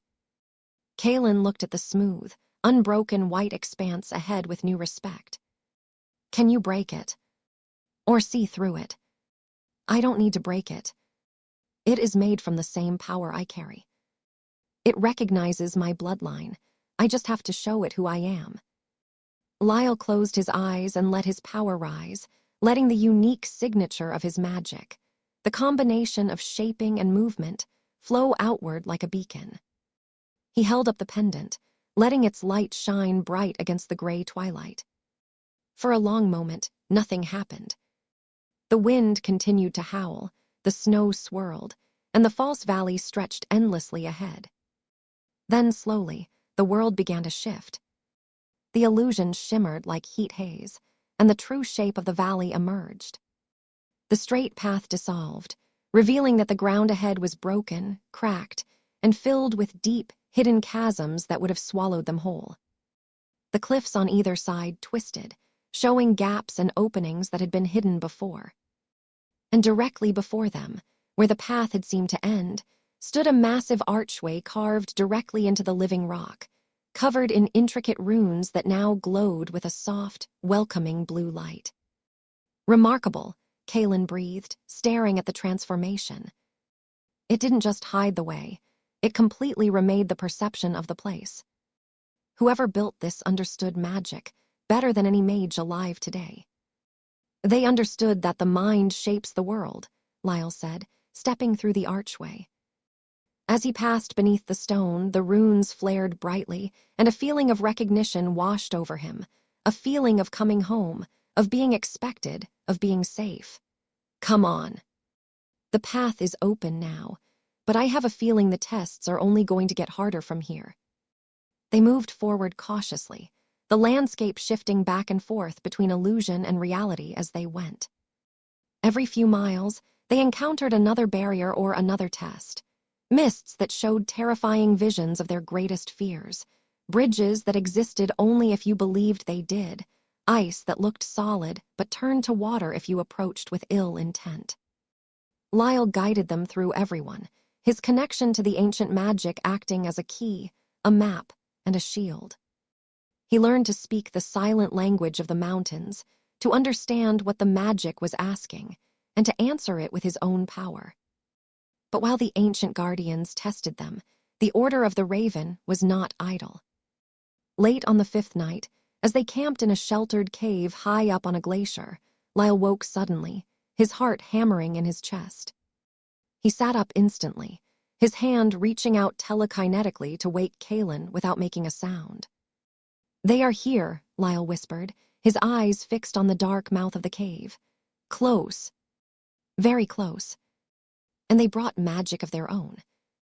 Kaelin was on his feet in an instant, sword drawn, signaling the guards to ready themselves silently. "How many?" "I sent 6, no 8.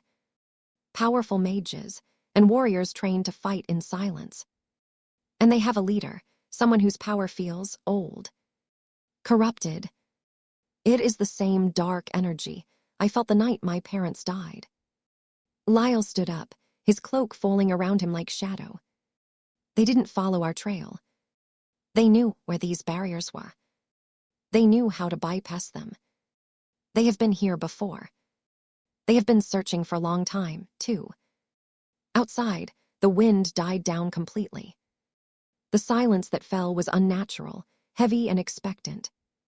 Then, from the darkness, figures emerged. They wore long, dark robes that blended perfectly with the night and the rock, their faces hidden behind the familiar raven masks. They stood in a semicircle at the entrance of the cave, blocking their way out, and at their center stood a figure taller than the rest, his mask made of silver, his aura radiating cold, crushing authority. "Lyle, son of Alara and Arian," the leader said. His voice was not loud, but it carried clearly, cutting through the still air. "It has been a long time. We watched you grow. We watched you learn. We waited for you to lead us here, and you did not disappoint."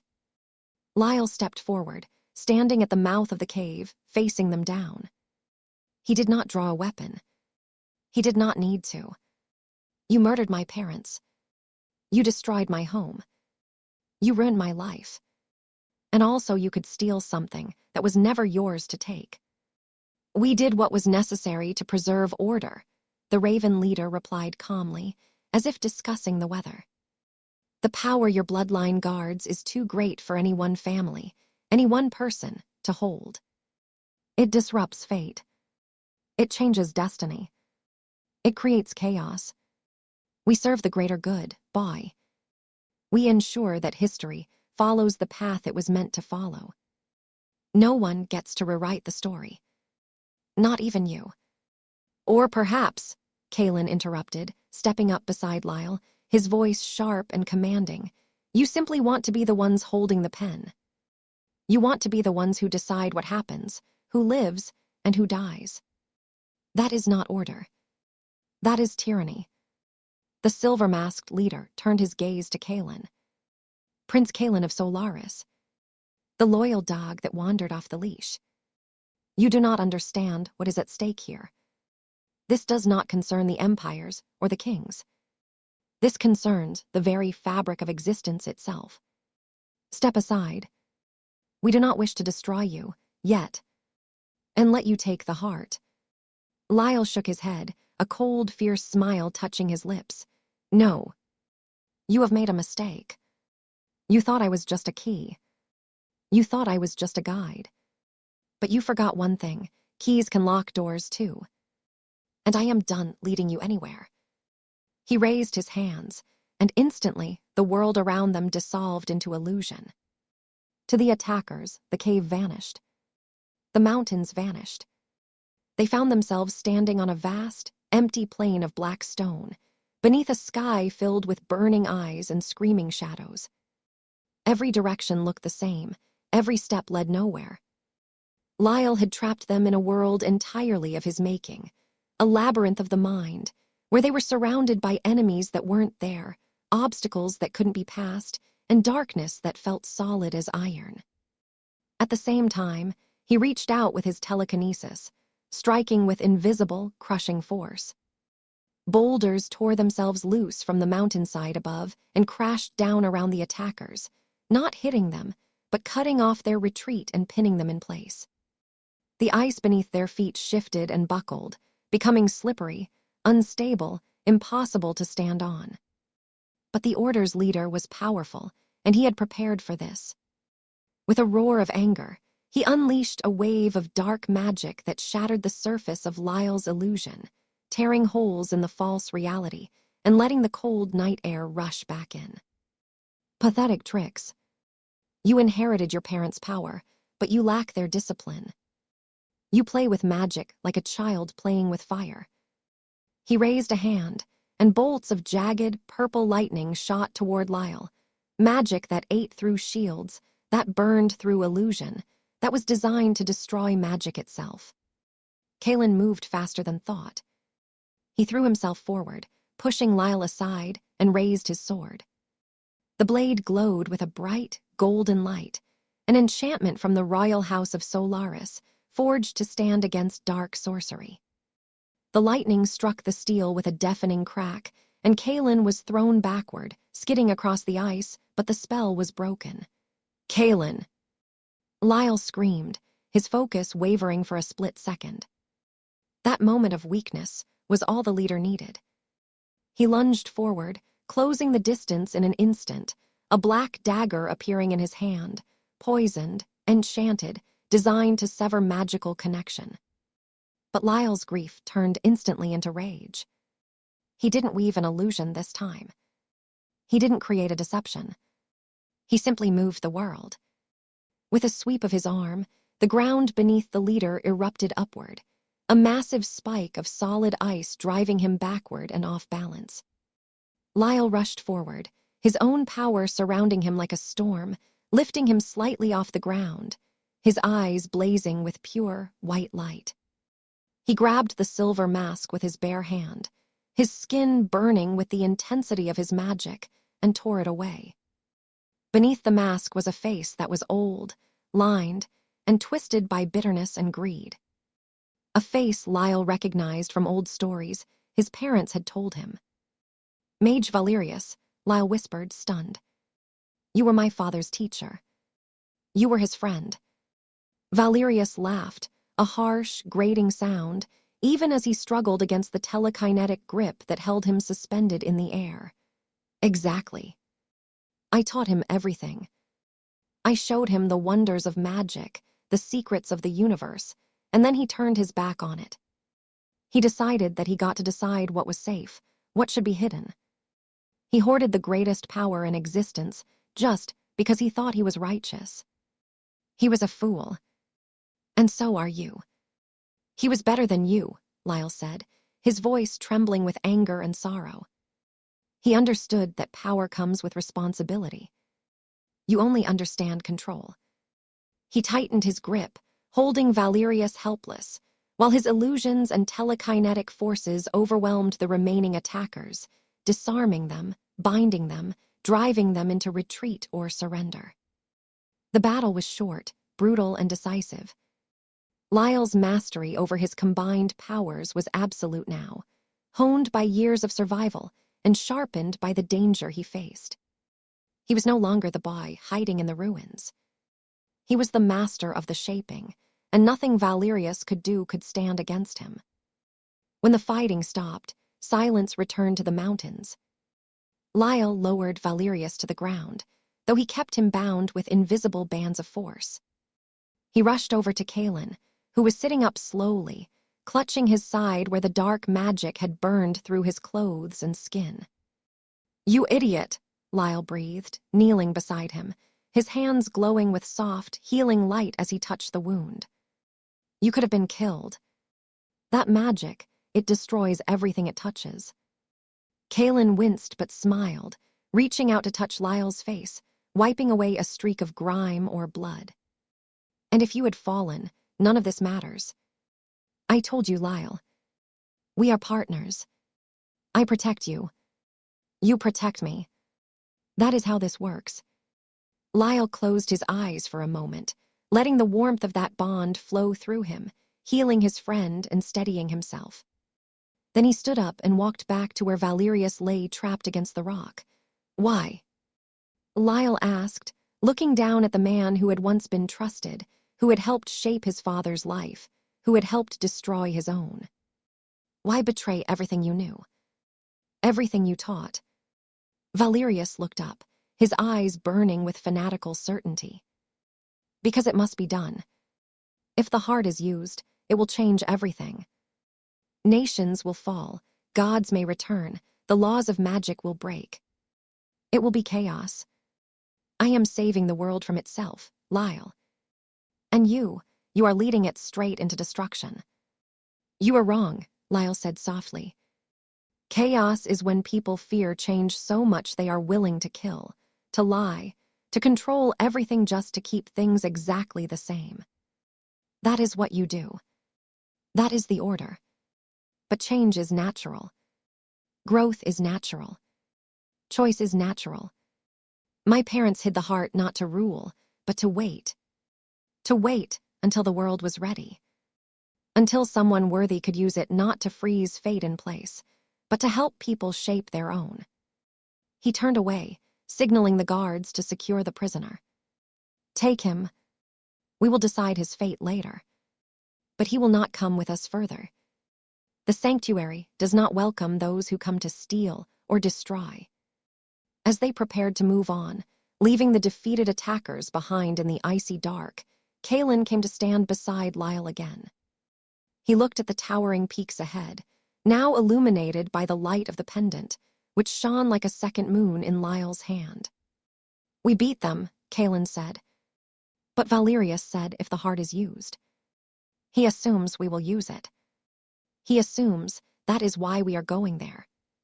Lyle looked at the book in his other hand, then at the path winding upward into the highest, most dangerous part of the mountains. My mother wrote that the heart is not a weapon. It is a mirror. It shows you what you truly want, what you truly are. And it gives you the power to make it real. Valerius sees control. He sees order. He sees a frozen world. That is what he would make.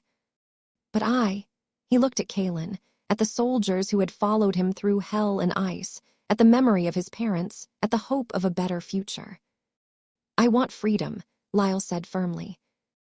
I want people to be able to write their own stories, to choose their own fate. That is what I will bring to the heart. And that is what we will bring back to the world. They set out again, climbing higher than any traveler dared to go, moving toward the place where magic was born, where secrets were kept, and where the final truth awaited them. The battle in the ice had proven one thing beyond doubt. They were strong enough to fight the shadows. Now, they had to be strong enough to face the light. The terrain grew steeper and more treacherous with every step.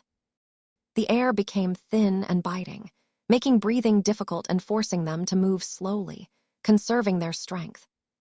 The horses, used to gentler lands, struggled with the altitude and the slippery rock, so eventually they left the animals behind, assigning 2 guards to watch over them and keep them safe in a sheltered cove, while the rest of the party continued on foot. Lyle moved easily, guided by the pendant that glowed steadily brighter as they climbed.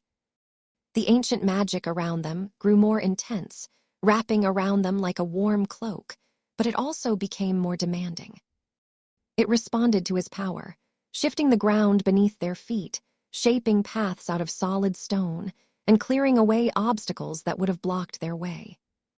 But it also tested him, demanding that he prove his worth with every new challenge.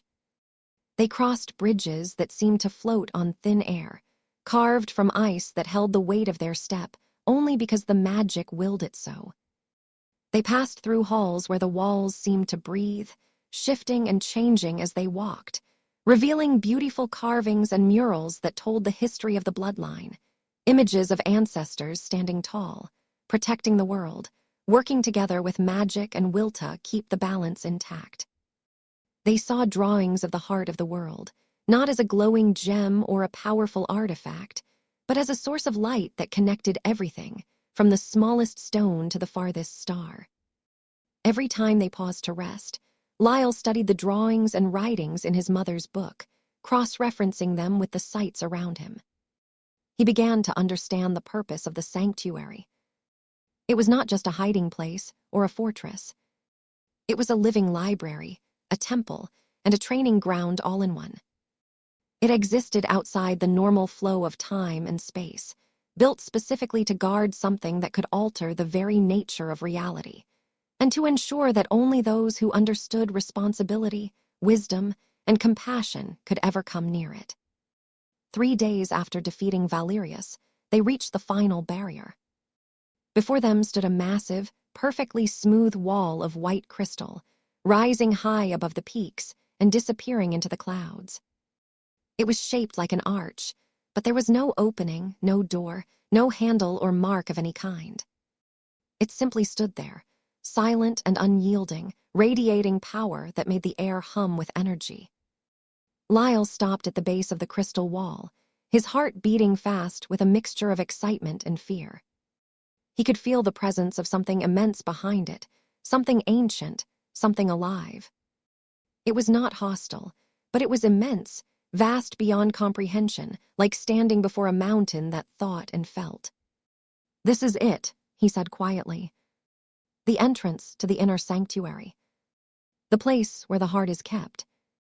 Kaelin stood beside him, looking up at the crystal with awe.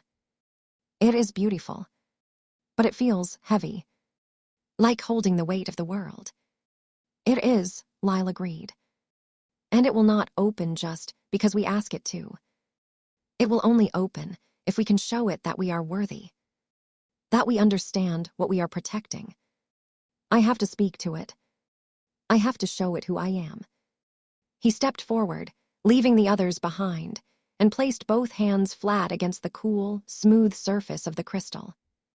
Instantly, a surge of energy passed through him, strong enough to make his bones vibrate, to make his vision blur with light.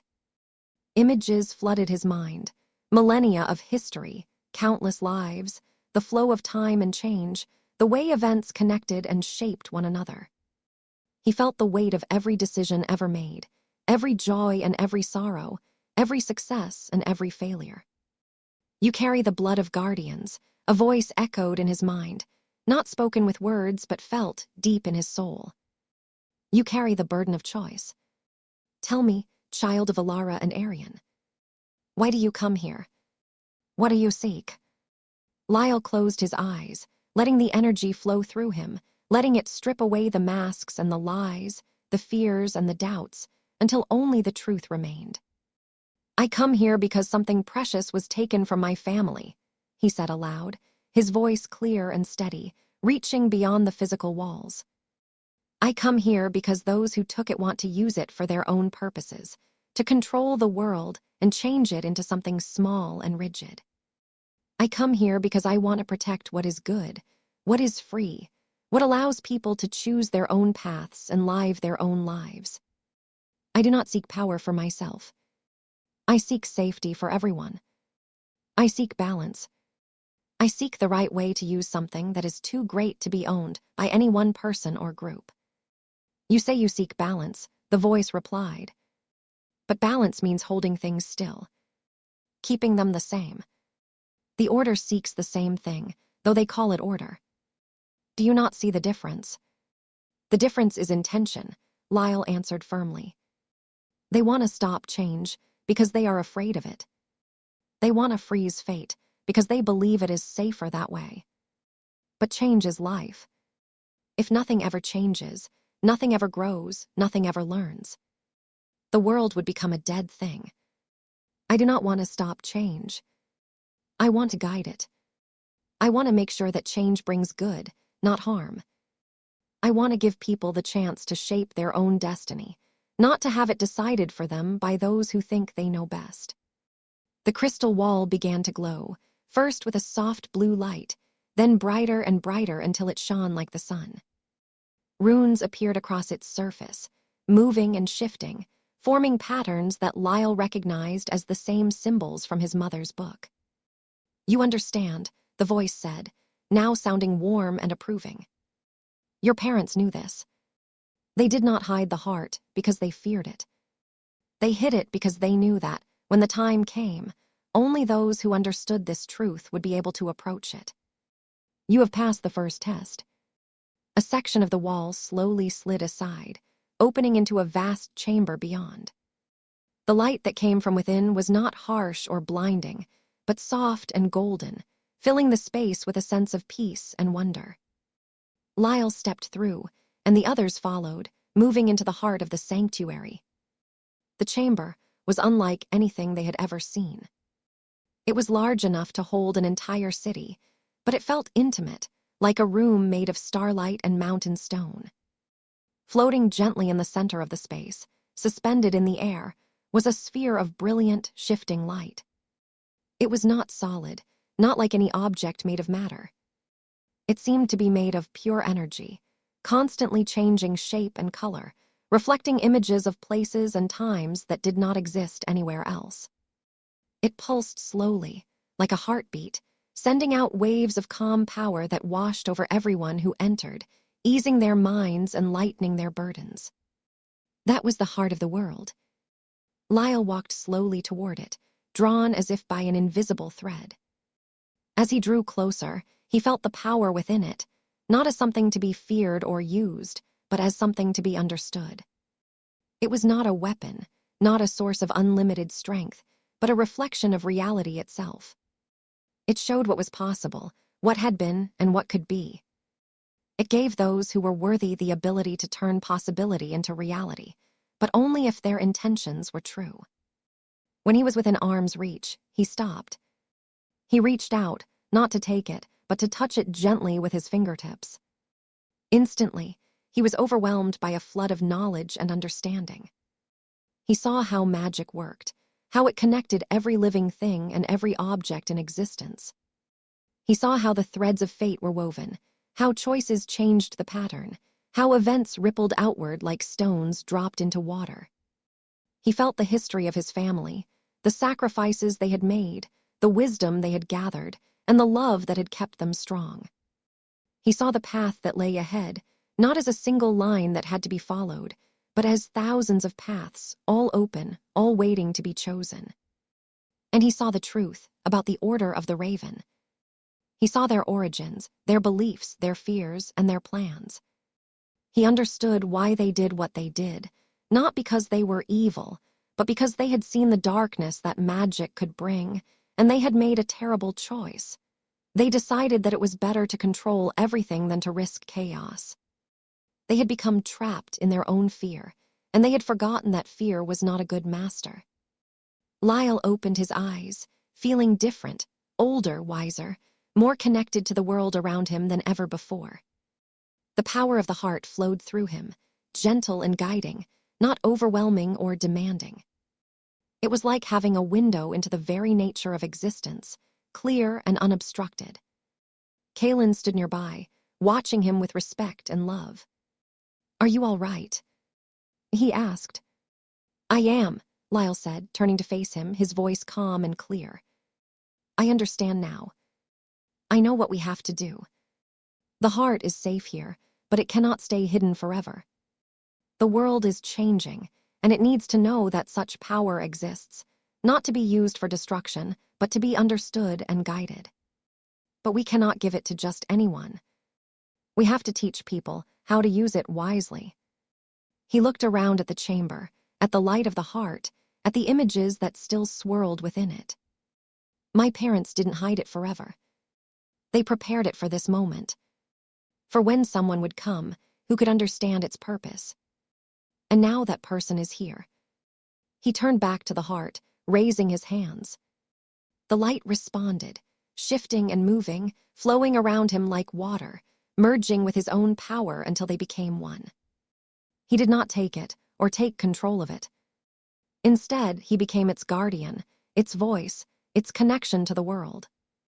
"I accept this responsibility," Lyle said aloud, his voice ringing through the vast chamber. "I will protect this power. I will use it only for good. I will teach others to respect it, to understand it, and to use it to build a better world. I will not let fear rule. I will not let control rule. I will let freedom and wisdom rule." As he spoke, the light of the heart flared brightly, and symbols appeared around the chamber, glowing on the walls and floor. They were symbols of protection, of wisdom, and of balance. The power of the sanctuary settled into a new rhythm, no longer hidden or guarded, but open and accessible to those who came with pure hearts and true intentions. Outside, the sun began to rise over the mountain peaks, casting golden light across the frozen landscape. The journey was not over, but the hardest part was done. Lyle had found the truth. He had claimed his birthright, and he had secured the safety of the world. Kaelin walked over and stood beside him, placing a hand on his shoulder. "You have done well, my friend. You have become everything your parents hoped you would be, and more." Lyle smiled, a smile that reached his eyes and carried all the hope and strength he had found. "We did it together. I could not have done any of this without you. Without your friendship, your courage, and your trust." He looked out toward the path that led back down the mountains, toward the kingdoms, and the people who needed their help. "Now we go back. We will bring the truth to light. We will show the world what the Order really is, and we will make sure that power is used for good. And we will build that future we talked about, a future where everyone has the chance to choose their own destiny." Behind them, the heart of the world glowed steadily, a beacon of light in the darkness, a promise of what could be. The illusion of fate had been broken, and the path ahead was clear, open, wide, and waiting for them to walk it together. Chapter 8. The light and the shadow returning from the sanctuary was different from the journey going in. Where they had once climbed with caution and uncertainty, now they descended with purpose and certainty. The mountains that had once felt vast and imposing now felt familiar, almost welcoming, as if they recognized the guardian who now carried the wisdom of the heart. Lyle had changed, though he carried no visible mark or scar. The power that had flowed through him, merging with his own magic and with the ancient energy of the relic, had altered him in ways he could not fully explain. His connection to the world around him was deeper now. He could feel the thoughts of the earth, the flow of magic in rivers and stones, the quiet hopes and fears of living things far below. His illusions were no longer just tricks of the mind. They could shape the very fabric of reality, turning stone into water or shadow into light, if he willed it so. And his telekinesis had grown beyond moving objects. He could feel the bonds that held matter together, could shift and reshape it with a thought, as easily as a painter moves colors on a canvas. But with that power came a weight. He understood now the full scope of what he carried. The heart was not just a treasure or a weapon. It was a responsibility that would rest on his shoulders for the rest of his life. Every choice he made, every action he took, would ripple outward across the continent, touching the lives of thousands, perhaps millions. He was no longer just a man seeking justice. He had become a bridge between the ancient past and the uncertain future, and the eyes of the world would soon turn toward him. Kaelin noticed the change immediately, even before they left the high passes. He saw the way Lyle moved, with a quiet confidence that had replaced the old wariness, the way his eyes held a depth of knowledge that no ordinary person could possess, the way he seemed to carry something invisible but immense within him. "You are different," Kaelin said one evening, as they camped in a sheltered hollow and watched the sun set over the rolling hills below. The cold of the mountains had given way to the milder air of the lowlands, and the land stretched out green and fertile as far as the eye could see. Stronger, yes, but also quieter. Like you carry something heavy, and you are still learning how to hold it. Lyle sat on a flat rock, looking out over the view, his expression thoughtful. It is not heavy in the way stones are heavy. It is heavy because it is alive. The heart holds the memory of everything that has ever been, and the possibility of everything that could ever be. When I touch it, I see all the paths that lie ahead. I see the choices that will need to be made, the conflicts that will arise, the good that can be done, and the harm that could come if we are not careful. He turned to look at his friend, his face serious but calm. "You asked me once if I felt like I was walking a path that someone else had drawn. I understand that now. But it is not fate that is written for us. It is a map of what can be. The Order sees only one path, The path of control, of stopping change, of keeping everything locked in place. But I see all the paths. I see that change is not something to be feared. It is something to be guided. And that is the work we have to do now. Kalen nodded, understanding settling over his features. So we do not just fight the order. We show the world that there is another way. We show them that power does not have to be used to rule or destroy. It can be used to protect, to heal, to build, and to give people the freedom to choose their own lives. Exactly, Lyle agreed. But first, we have to deal with the order. They will not give up easily. They believe they are doing what is right, and they have built their power and their influence over hundreds of years. They have allies in high places, secrets hidden in every court, every temple, every guild. They will try to stop us, to discredit us, or to take what we have found for themselves. He paused, his gaze growing sharp. And Valerius is right. They know about the heart now. They know it exists, and they know I have found it. They will not rest until they have it, or until they have destroyed me. But now I know them. I understand their motives, their fears, and their weaknesses. And I know that their greatest strength, their belief that they are the only ones who can be trusted with power, is also their greatest weakness. It makes them blind to the truth, and it makes them enemies to anyone who believes in freedom. They reached the edge of the mountain lands 3 days later, and from there, they began to travel toward the heart of the Solarian Empire. Kalen's return was not unannounced. Messengers had been sent ahead to prepare for his arrival, and word of his journey had spread, carried by travelers and traders across the region. People had heard tales of the prince who had set out on a quest for truth, accompanied by a mysterious and powerful mage, and now they waited to see what would happen next. As they entered the border territories, they began to encounter groups of travelers, merchants, and soldiers. At first, Lyle kept to the background, content to let Kalen speak and act as was his place. But soon, it became clear that their journey was drawing attention, and that they could not simply pass through unnoticed. In the town of Bramble's Ford, where the roads from the mountains met the main trade route, they stopped to rest and resupply. The square was crowded with people, and as soon as Kalen was recognized, cheers went up, and people gathered around them, offering food, drink, and greetings. Lyle stood beside Kalen, dressed simply but wearing the pendant hidden beneath his tunic, and he saw the way people looked at him, with curiosity, with respect, but also with a certain amount of fear. They had heard stories of his power, of the magic that could turn illusions into reality and move things without touching them. To ordinary people, magic was still something strange, something that belonged to legends and old tales, and they did not always know how to react to someone who possessed it so completely. A group of nobles and officials approached them, led by Lord Valerius's younger brother, Lord Corvin, who had been left in charge of certain territories while his brother was away. Corvin was a man of moderate height, with sharp eyes and a careful, polite manner, but Lyle could feel the cold, calculating energy radiating from him, the same dark influence that clung to Valerius. "Prince Kalen," Corvin said, bowing deeply but not quite deeply enough. "We have heard of your return and of your companion. We are glad to see you safe, and we are grateful that your quest has ended successfully." He turned his gaze to Lyle, his eyes studying him closely, searching for signs of weakness or deceit.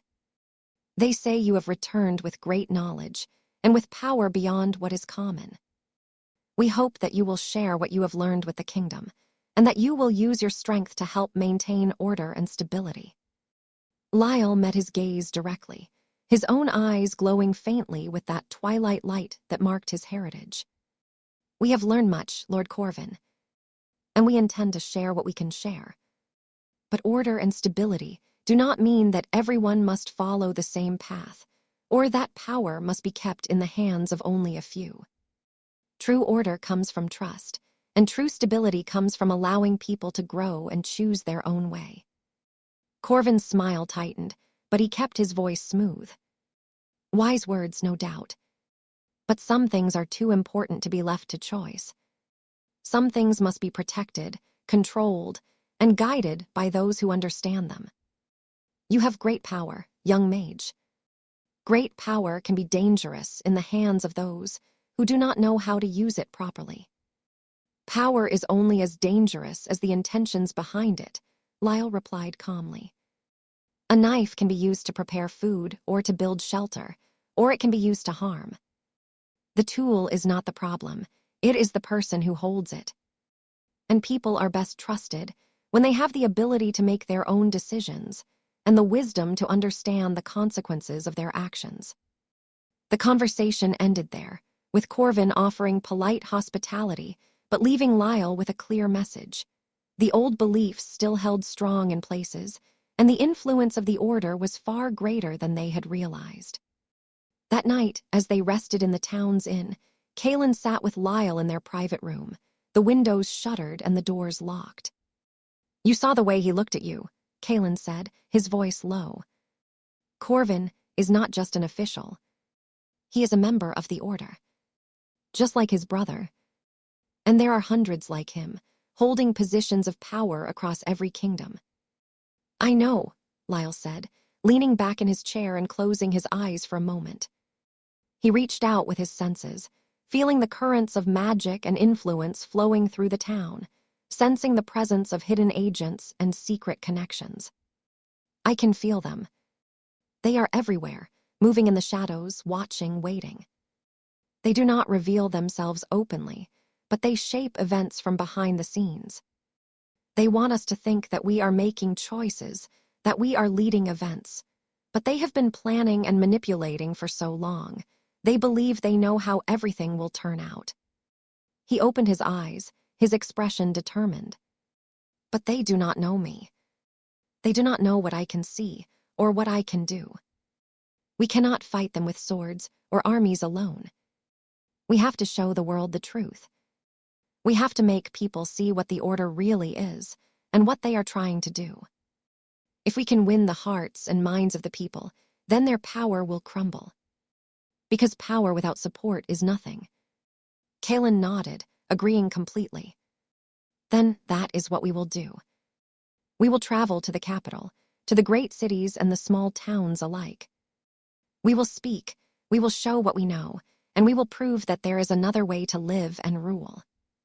Their journey continued, and as they moved across the land, Lyle began to use his gifts not just for defense or travel, but for good.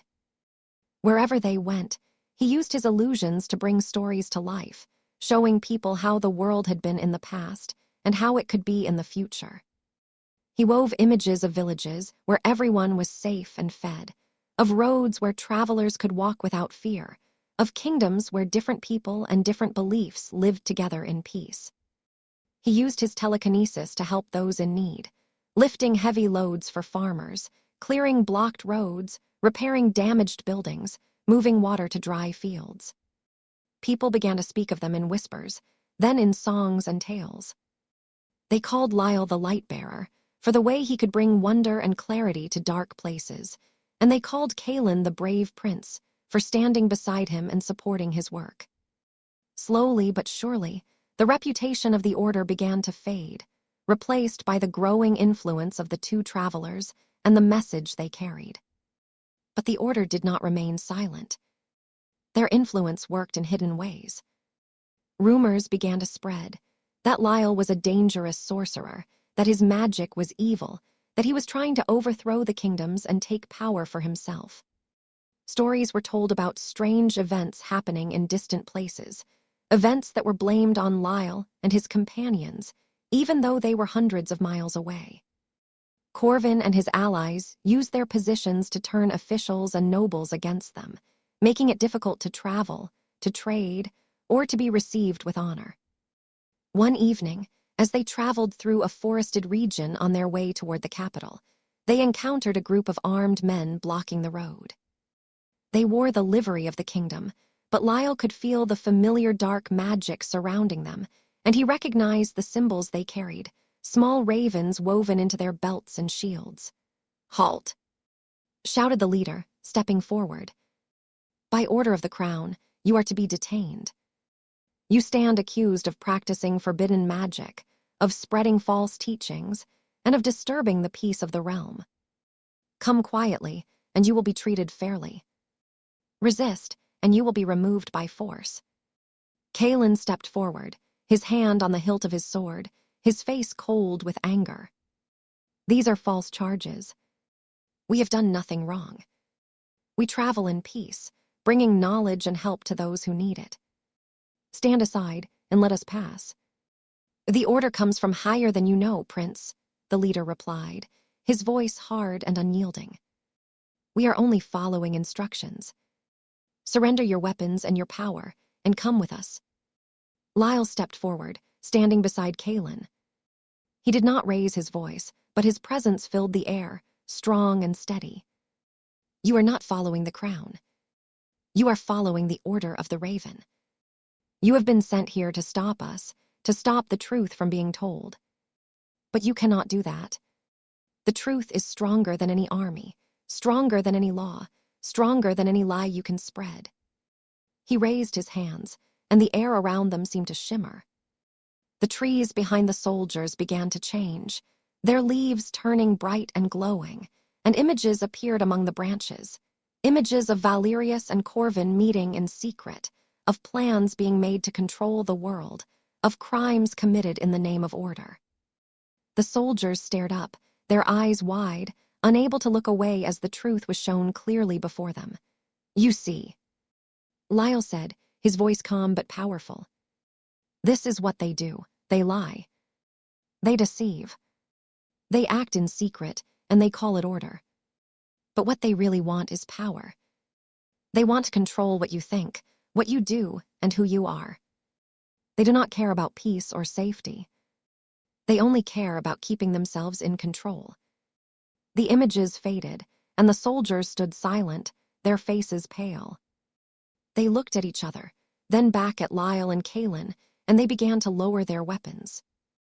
We did not know, one of them said, his voice trembling. We were told we were doing what was right.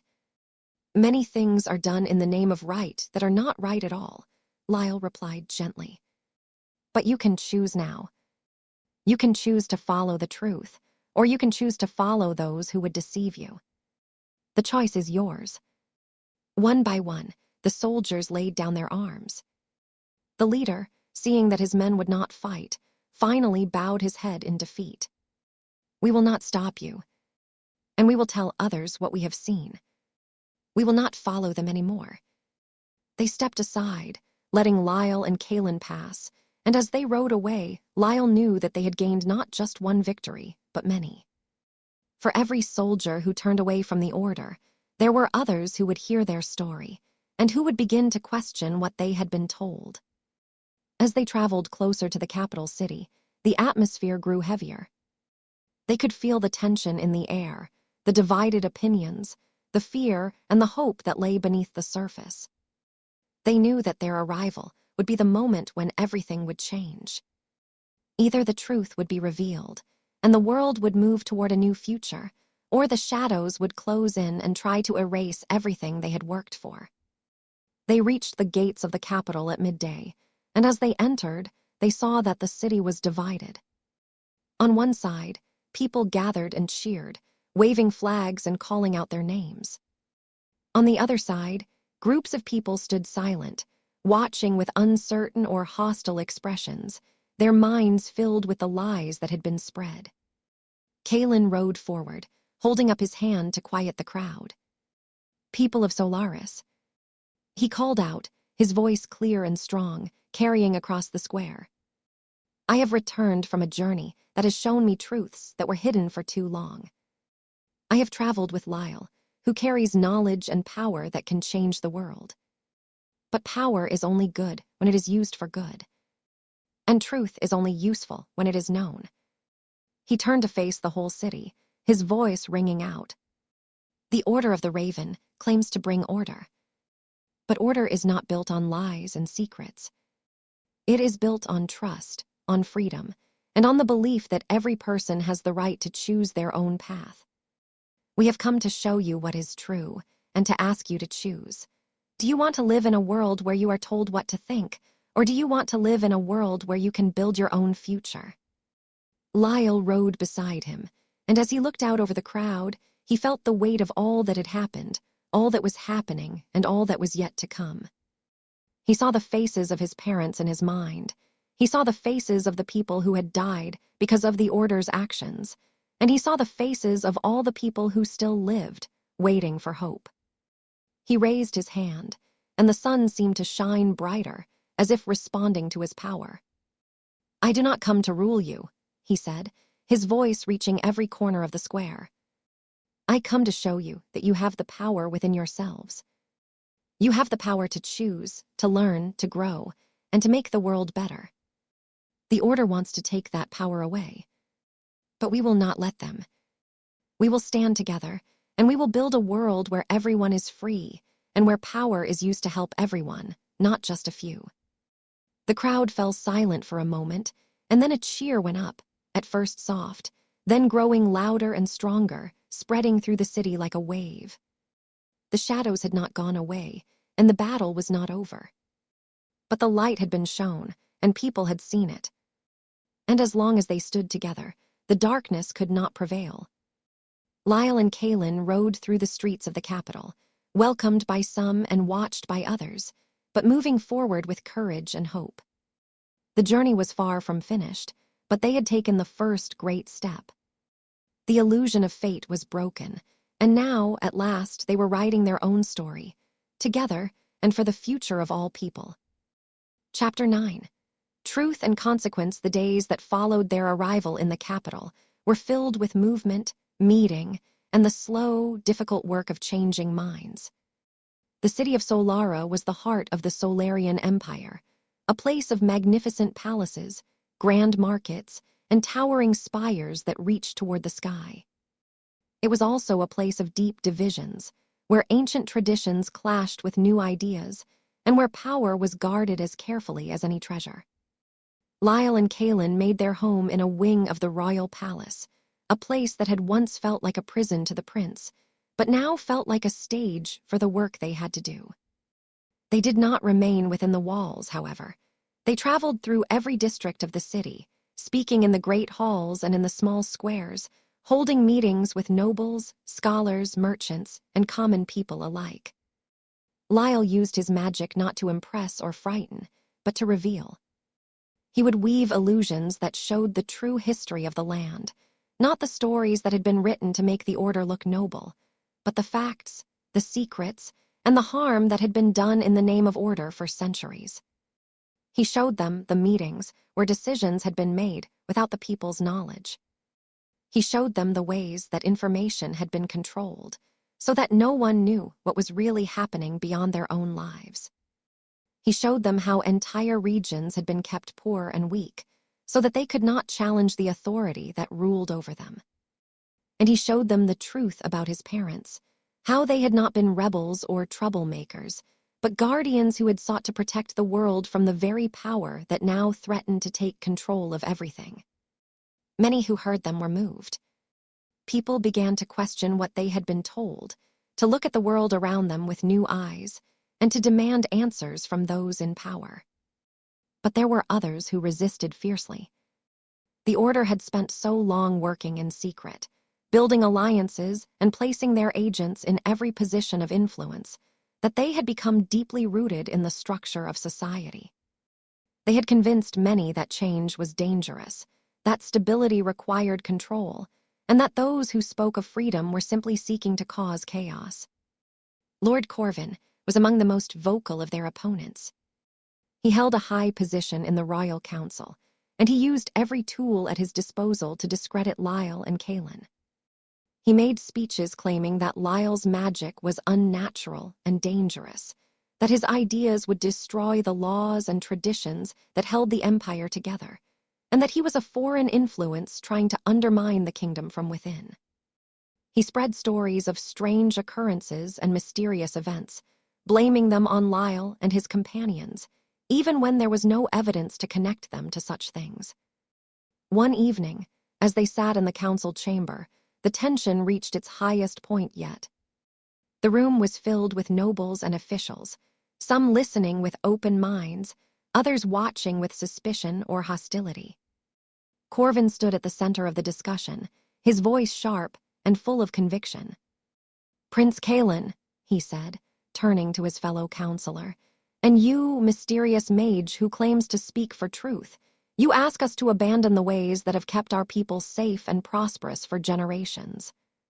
You tell us that power should be given to all, that everyone should make their own choices, that there should be no boundaries, no rules, no order. But do you not see what this leads to? It leads to chaos.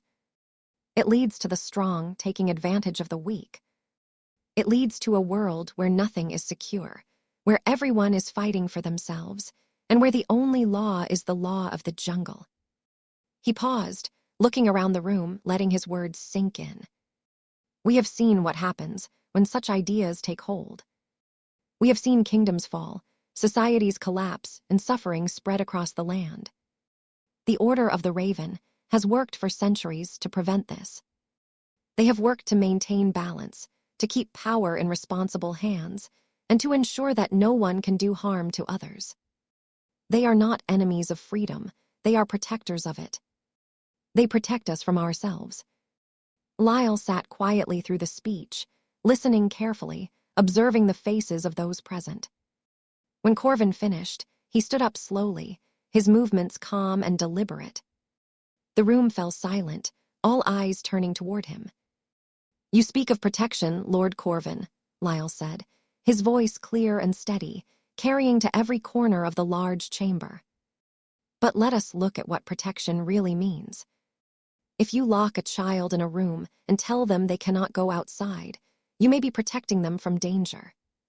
But you are also denying them the chance to learn, to grow, to experience the world, and to make their own choices. You are treating them as if they are not capable of handling their own lives. And when you do that, you are not protecting them, you are limiting them." He looked directly at Corvin, his gaze unwavering. "You say the Order protects us from ourselves. But who decides what is safe? Who decides what is right? Who decides what choices people should be allowed to make? You and your allies decide. You decide that you know better than everyone else what is good for them. You decide that you have the right to control what they think, what they say, and what they do. And when people try to question that control, when they try to find out the truth about what you are doing, you call them dangerous, you call them rebels, and you try to stop them. That is not true." Corvin interrupted, his face flushing with anger. "We act for the good of all. We act to prevent the destruction that would come if everyone were allowed to act without restraint." "Is that so?" Lyle asked softly. "Then why do you act in secret? Why do you hide your plans from the people you claim to protect? Why do you send agents to silence those who ask questions? Why did you kill my parents and so many others who only wanted to understand the truth? If what you do is for the good of everyone, then why do you fear the light? Why do you hide in the shadows?" Corvin opened his mouth to reply, but no words came. He looked around the room, and he saw that many of the faces were now turned away from him, looking toward Lyle with doubt and curiosity. He knew that he was losing the argument, and he grew desperate. "You speak with words," he said finally, his voice trembling slightly. "But words are not enough. You claim to have great power, great knowledge. Prove it. Show us that what you say is true. Show us that you are not just speaking empty ideas, but that you have something real, something that can benefit the kingdom. If you can do that, then perhaps we will listen. But if you cannot, then you are just a man with dangerous ideas, and we must protect the people from you." A murmur of agreement ran through the room. Lyle understood what was happening. Corvin was challenging him to reveal the full extent of his power, to show what he could do. It was a test, and if he failed, if he could not meet the challenge, then all his words would be worth nothing. Lyle nodded slowly, accepting the challenge. "Very well. You asked for proof. I will give you proof. But this proof is not for me. It is for you and for everyone here so that you may see the truth with your own eyes." He stepped away from the table, moving to the center of the room where there was plenty of space. He closed his eyes for a moment, focusing his power, and the air around him began to shimmer with faint, shifting light. Slowly, the walls of the council chamber seemed to dissolve, and the room changed. The stone floors and wooden pillars disappeared, replaced by wide, open spaces and beautiful landscapes. The nobles and officials watched in amazement as the illusion unfolded. They found themselves standing in a vast, open valley, surrounded by rolling hills covered in green grass and wild flowers. The sky above was bright and clear, filled with clouds that moved slowly across the sun. In the distance, they could see villages with neat houses and busy markets, fields where farmers worked happily, and roads where travelers moved safely and freely.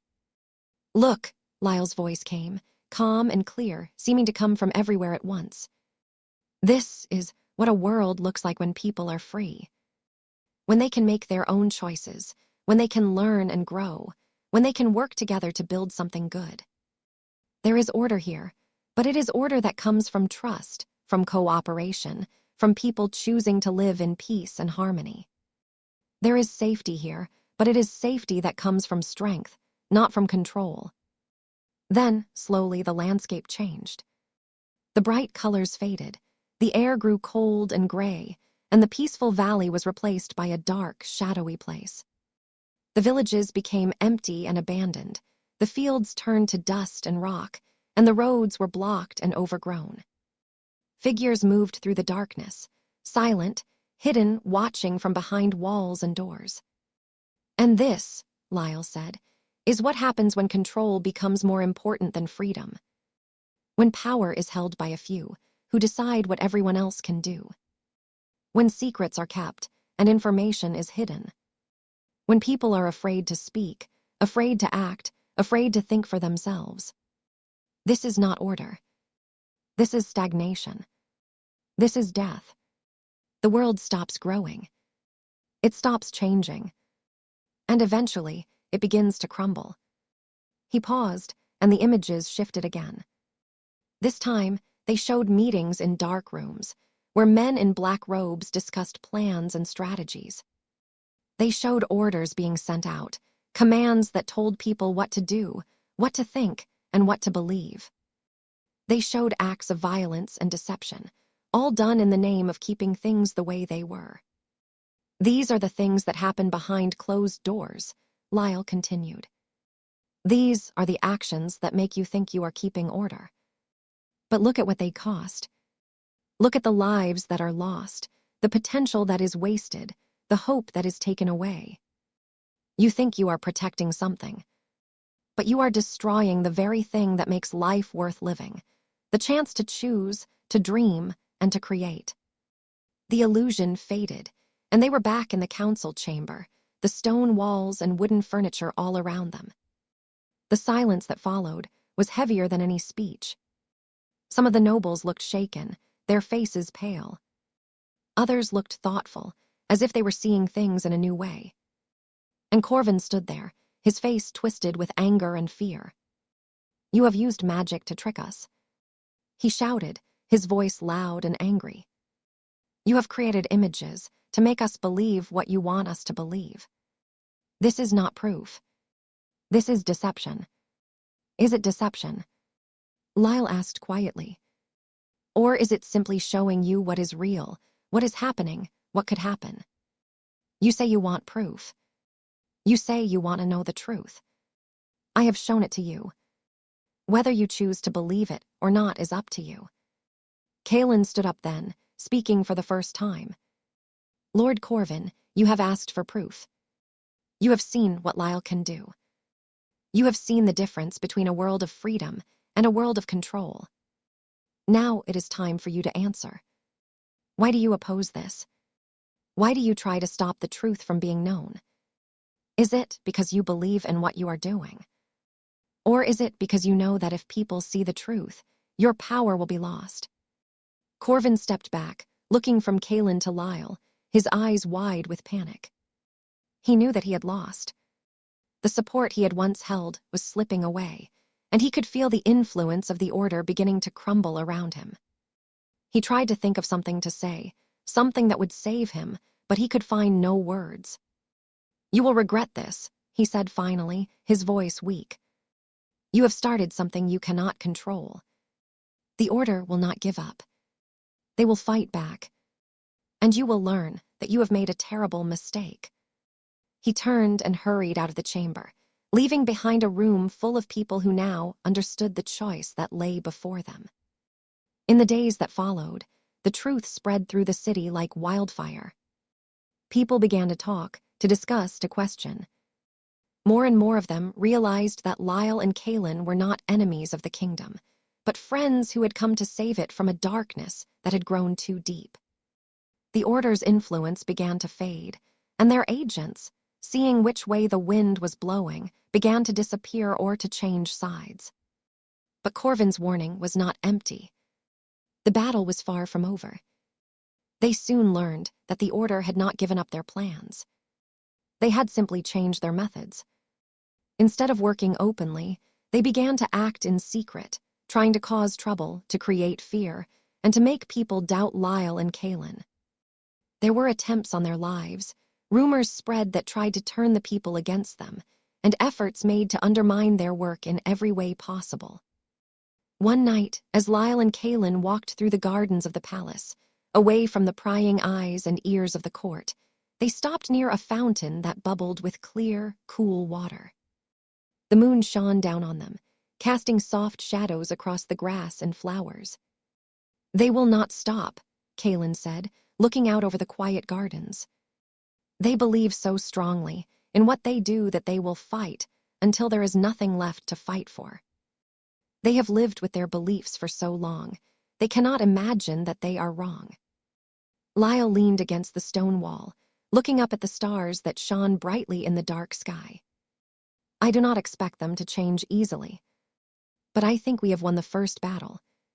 The people now know the truth. They know what is right, and they know what is wrong. And when people know the truth, it is very hard to hide lies or control them." He turned to face Kaelin, a calm, confident smile on his face. "We cannot defeat them with force alone. But we do not need to. The truth is the strongest power there is. Once it is known, it cannot be taken back. It can only be understood, accepted, and built upon." Kaelin nodded, placing a hand on his friend's shoulder. "You are right. We have shown them the way. Now we must help them walk it. We must build a new order, not one that controls, but one that protects and supports. One where power is used to help everyone, not just a few. One where every person has the chance to make their own destiny." They stood there in the moonlight, two friends who had come a long way from the day they first met. They had faced danger, loss, and uncertainty. They had uncovered secrets, found power, and learned the true meaning of freedom. And now, as they looked toward the future, they knew that no matter what challenges lay ahead, they would face them together. The shadows were still there, waiting and watching. But the light had been lit, and it would not be put out. The world was changing, and the illusion of fate was truly broken. Now, at last, the people would write their own story, guided by truth, freedom, and the hope of a better tomorrow. Chapter 10. The gathering storm weeks passed, and the atmosphere in the capital shifted once more. The quiet confusion that had hung over the city gave way to a new kind of energy, one of hope, but also of growing tension. Lyle and Kaelin had succeeded in revealing the truth, but revealing truth was only the first step.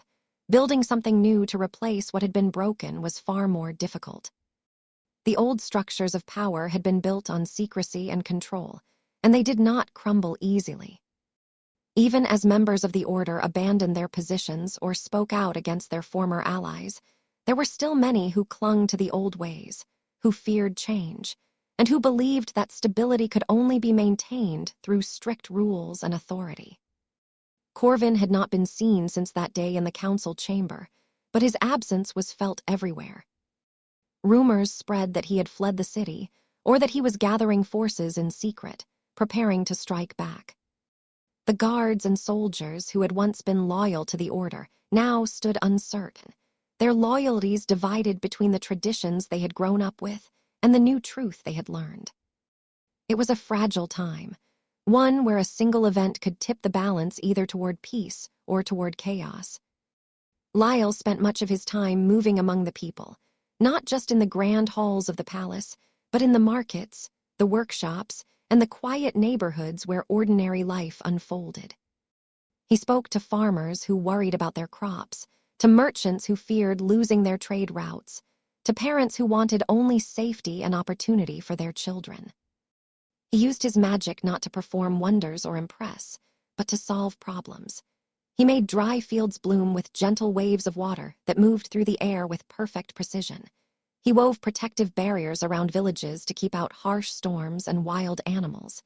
He even created images that showed people how to grow food more easily, how to build homes that were warmer and stronger, and how to live together in harmony. In these interactions, Lyle discovered something important. People did not need to be told what to believe. They only needed to be shown what was possible.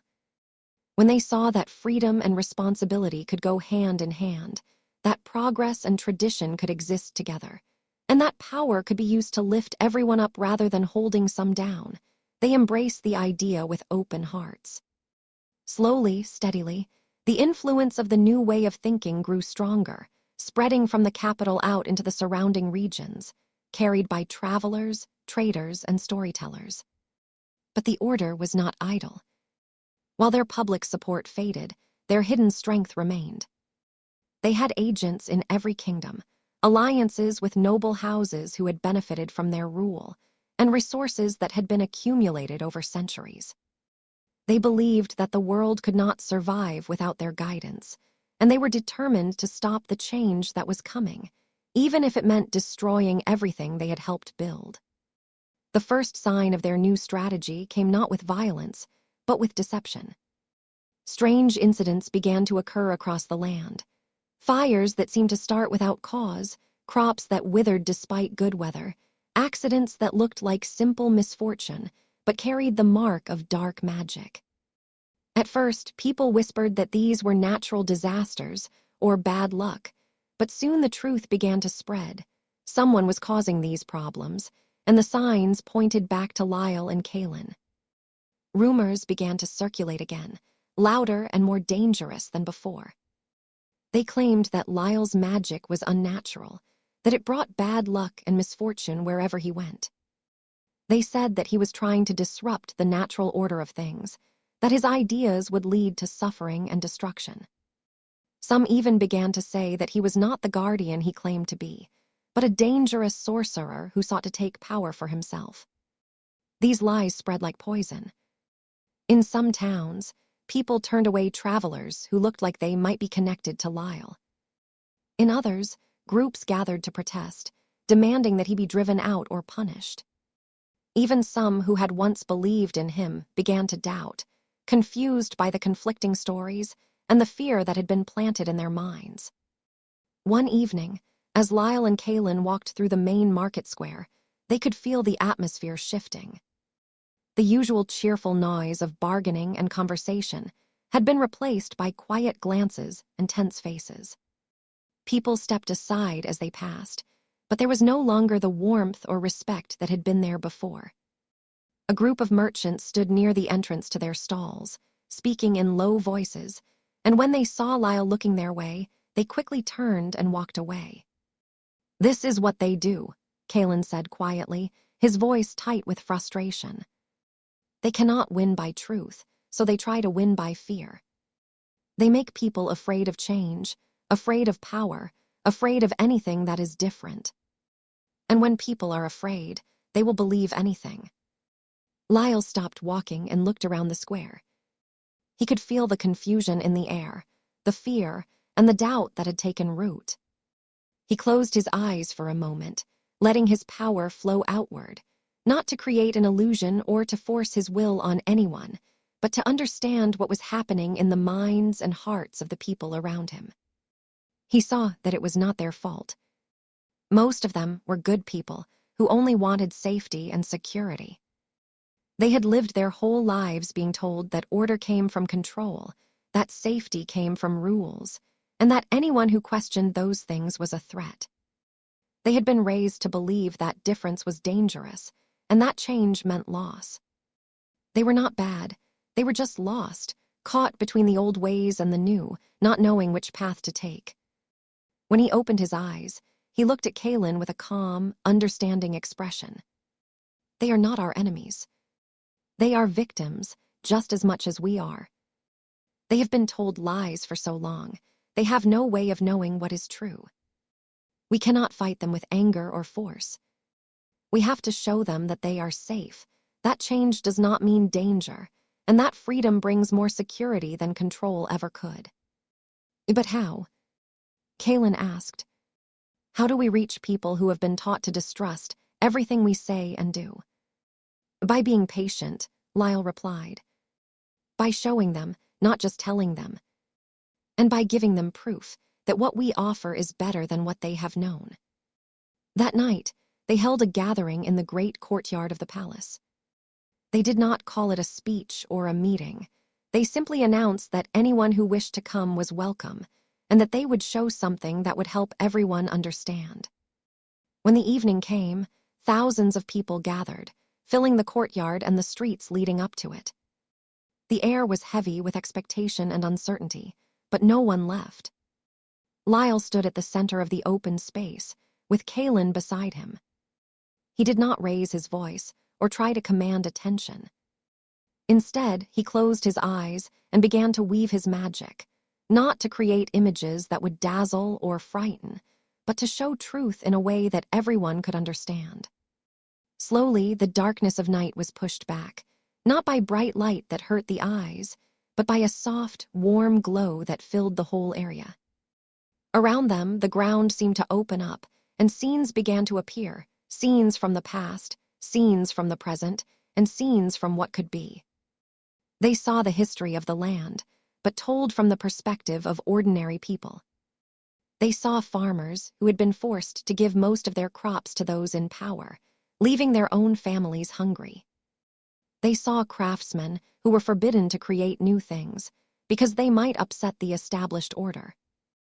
They saw children who were not allowed to learn or explore because it was thought that too much knowledge would make them difficult to control. They saw lives that were restricted, limited, and empty, lives where people had no choice, no voice, and no hope of being more than what they were told to be. Then the images changed. They showed villages where people worked together, sharing what they had, helping one another. They showed towns where trade flourished, because people were free to create and exchange goods. They showed schools where children learned not just facts, but how to think, how to create, and how to solve problems. They showed people building homes, planting fields, and creating art and music that brought joy to everyone around them. They showed lives full of possibility, where every person had the chance to grow, to contribute, and to be happy. This is not a dream, Lyle's voice spoke, clear and gentle, reaching every person there. These are not stories made up to make you feel good. These are things that can happen. They are happening already, in places where people are allowed to be free. When you have the power to choose your own path, you do not have to be afraid. You can choose to do good, to help others, and to build something that lasts. You do not have to lose safety to gain freedom. You can have both, if you believe that people are good and that they can be trusted to make the right choices. He paused, and the images faded, leaving only the warm glow of light around them. The order tells you that they protect you. But look at what they have given you. They have given you rules and laws and restrictions.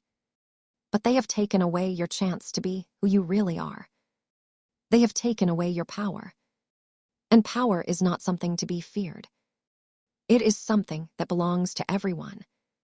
When you have power, you can make your life better. You can make the world better. But you can only do that if you are free to use it." The crowd was silent for a long time. Some looked thoughtful, some looked surprised, and some still looked uncertain. But when people began to speak, their voices were different. They were no longer speaking in fear or doubt. They were speaking of hope and of possibility. "I always thought we had to follow the rules," an old man said, stepping forward. "I thought if we did what we were told, everything would be all right. But looking at these pictures, I see that we could have more. I see that we should have more." A young woman spoke next, her voice bright with excitement. "I want to learn new things. I want to create things that no one has ever made before. But I was told that women should only do certain things, that they should not try to be more. If what you say is true, then I can do those things, can't I?" One by one, people came forward, sharing their thoughts and their hopes. The fear that had been hanging over the crowd began to lift, replaced by something stronger. The courage to believe that change could be good. But even as the mood improved, Lyle and Kaylin knew that the battle was far from won. They had won the hearts and minds of many, but the Order still held power, and they were preparing to strike. A messenger arrived at the palace 3 days later, bringing news that could not be ignored. "Lord Corvin has gathered an army," the messenger reported, his voice serious. "He has recruited soldiers from many regions, and he has been given support by nobles who still believe in the old ways. They are marching toward the capital, saying that they are coming to restore order and to get rid of the false teachings that have corrupted the land. They say they will stop at nothing to return things to how they were before." Kaylin stood up, his face hard with determination. "Then we must be ready. We cannot let them take control again. But we cannot fight them with armies and weapons alone. If we do, we will be no better than they are." Lyle nodded, his expression calm but focused. "We do not need to fight them with force. We need to show them the truth. We need to show the soldiers and the people who follow Corvin what they are really fighting for. Most of them do not know. They have been told that we are the enemy, that we are trying to destroy everything they love. But if they understand what is really at stake, many of them will choose to stand with us." "But how can we do that when they are coming to fight?" one of the guards asked. "An army is not something you can reason with easily." "An army is made up of people," Lyle said. "People who have hopes, who have fears, who have been told lies just like everyone else. We will meet them not with swords drawn, but with truth spoken clearly and honestly. We will show them what they are fighting for, and what they could have if they choose the right path." Preparations began immediately. Lyle worked with Kaylin and the leaders of the city to organize what support they had, not armies of soldiers, but groups of people who believed in what they were doing. Farmers, craftsmen, scholars, and ordinary citizens who wanted to build a better future. They did not gather to fight, but to stand together, united by their beliefs. When Corvin's army approached the gates of the capital, they found that the city was not prepared for battle. The gates stood open, and no soldiers lined the walls or guarded the roads. Instead, people stood in groups along the path, holding signs and banners, and waiting calmly. Corvin rode at the head of his army, his face set in a hard line. He looked out over the city and saw no signs of preparation, no weapons, and no defenses. He smiled, thinking that he had won easily, that the people would welcome him as a savior. He rode forward, leading his army toward the center of the city, where Lyle and Kaylin waited in the main square. When they arrived, the crowd parted to let them through. Lyle stood at the front, with Kaylin beside him. He did not wear armor or carry a weapon. He wore simple clothes, and he stood with his hands open, showing that he came not to fight, but to speak. Corvin stopped his horse a short distance away, looking at Lyle with contempt. "So here you are," he called out, his voice carrying across the square. "You have gathered your followers. You have spread your dangerous ideas. But you cannot change the truth. Order must be maintained, and those who disrupt it must be stopped. Surrender now, and you will be treated fairly. Refuse, and you will be destroyed. Lyle stepped forward, speaking loudly enough for everyone to hear. Lord Corvin, you say you come to restore order. But what kind of order is it that requires you to bring an army to fight against people who only want to live in peace? What kind of order is it that requires you to lie to people, to hide the truth, and to use force to get what you want? It is the order that keeps the world from falling into chaos. Corvin shouted back. It is the order that protects people from themselves.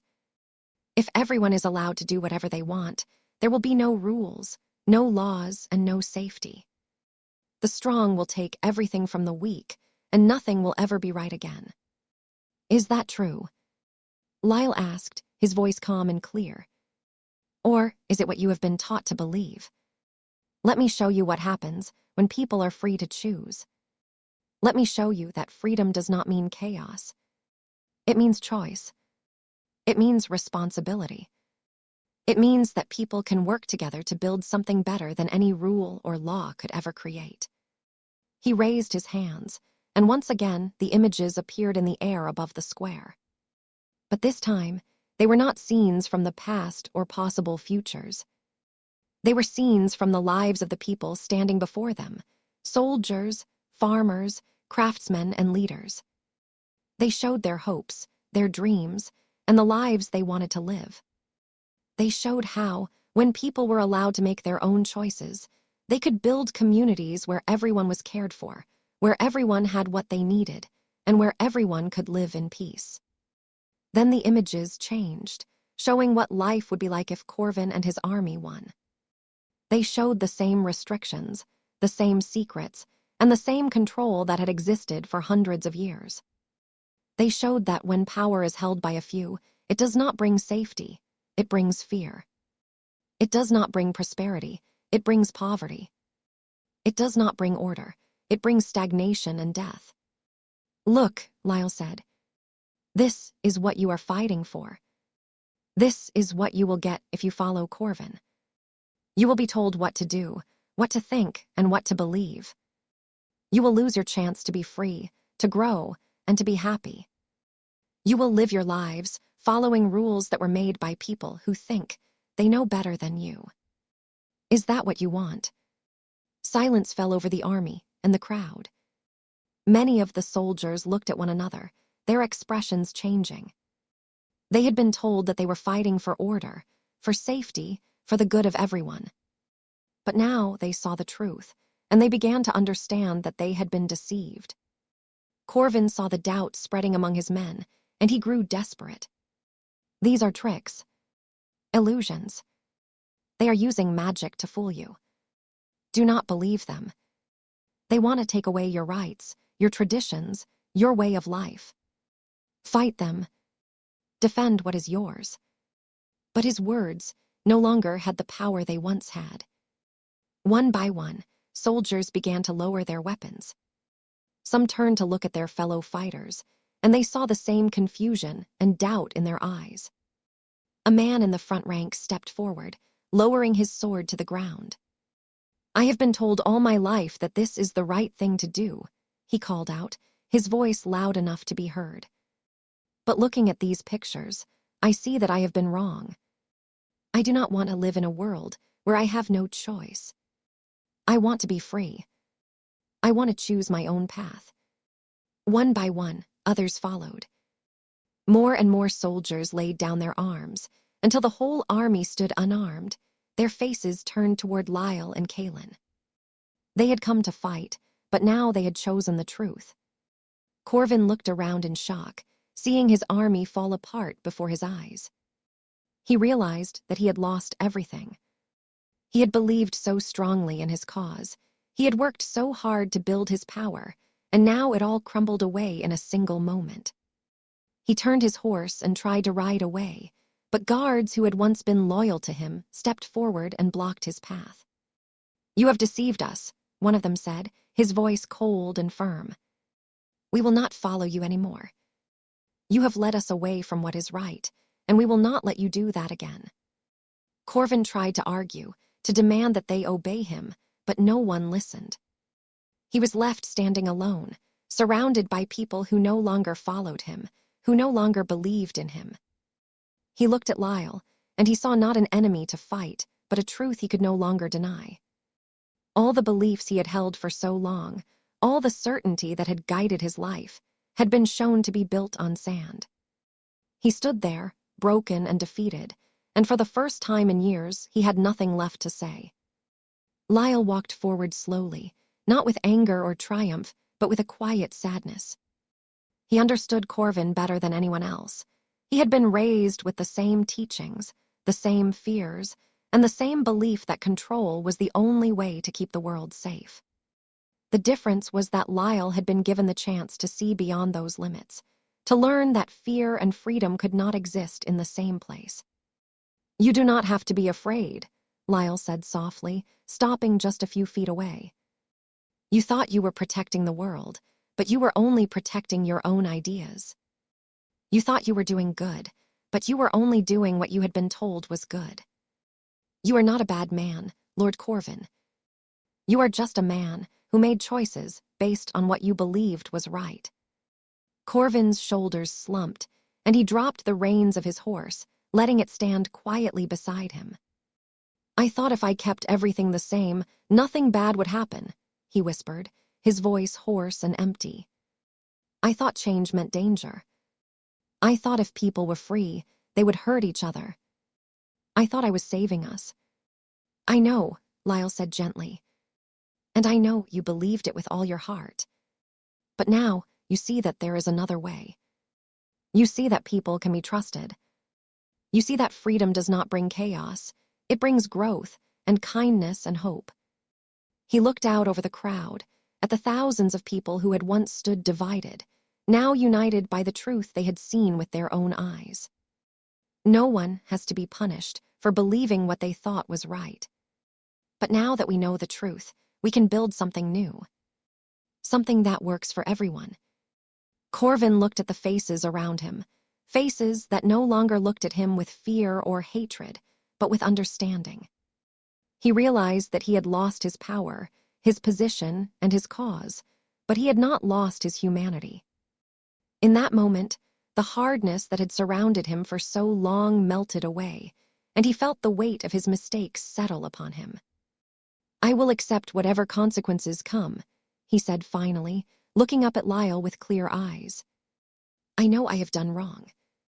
I have lied, I have deceived, and I have led people into danger. I am sorry. I am so sorry."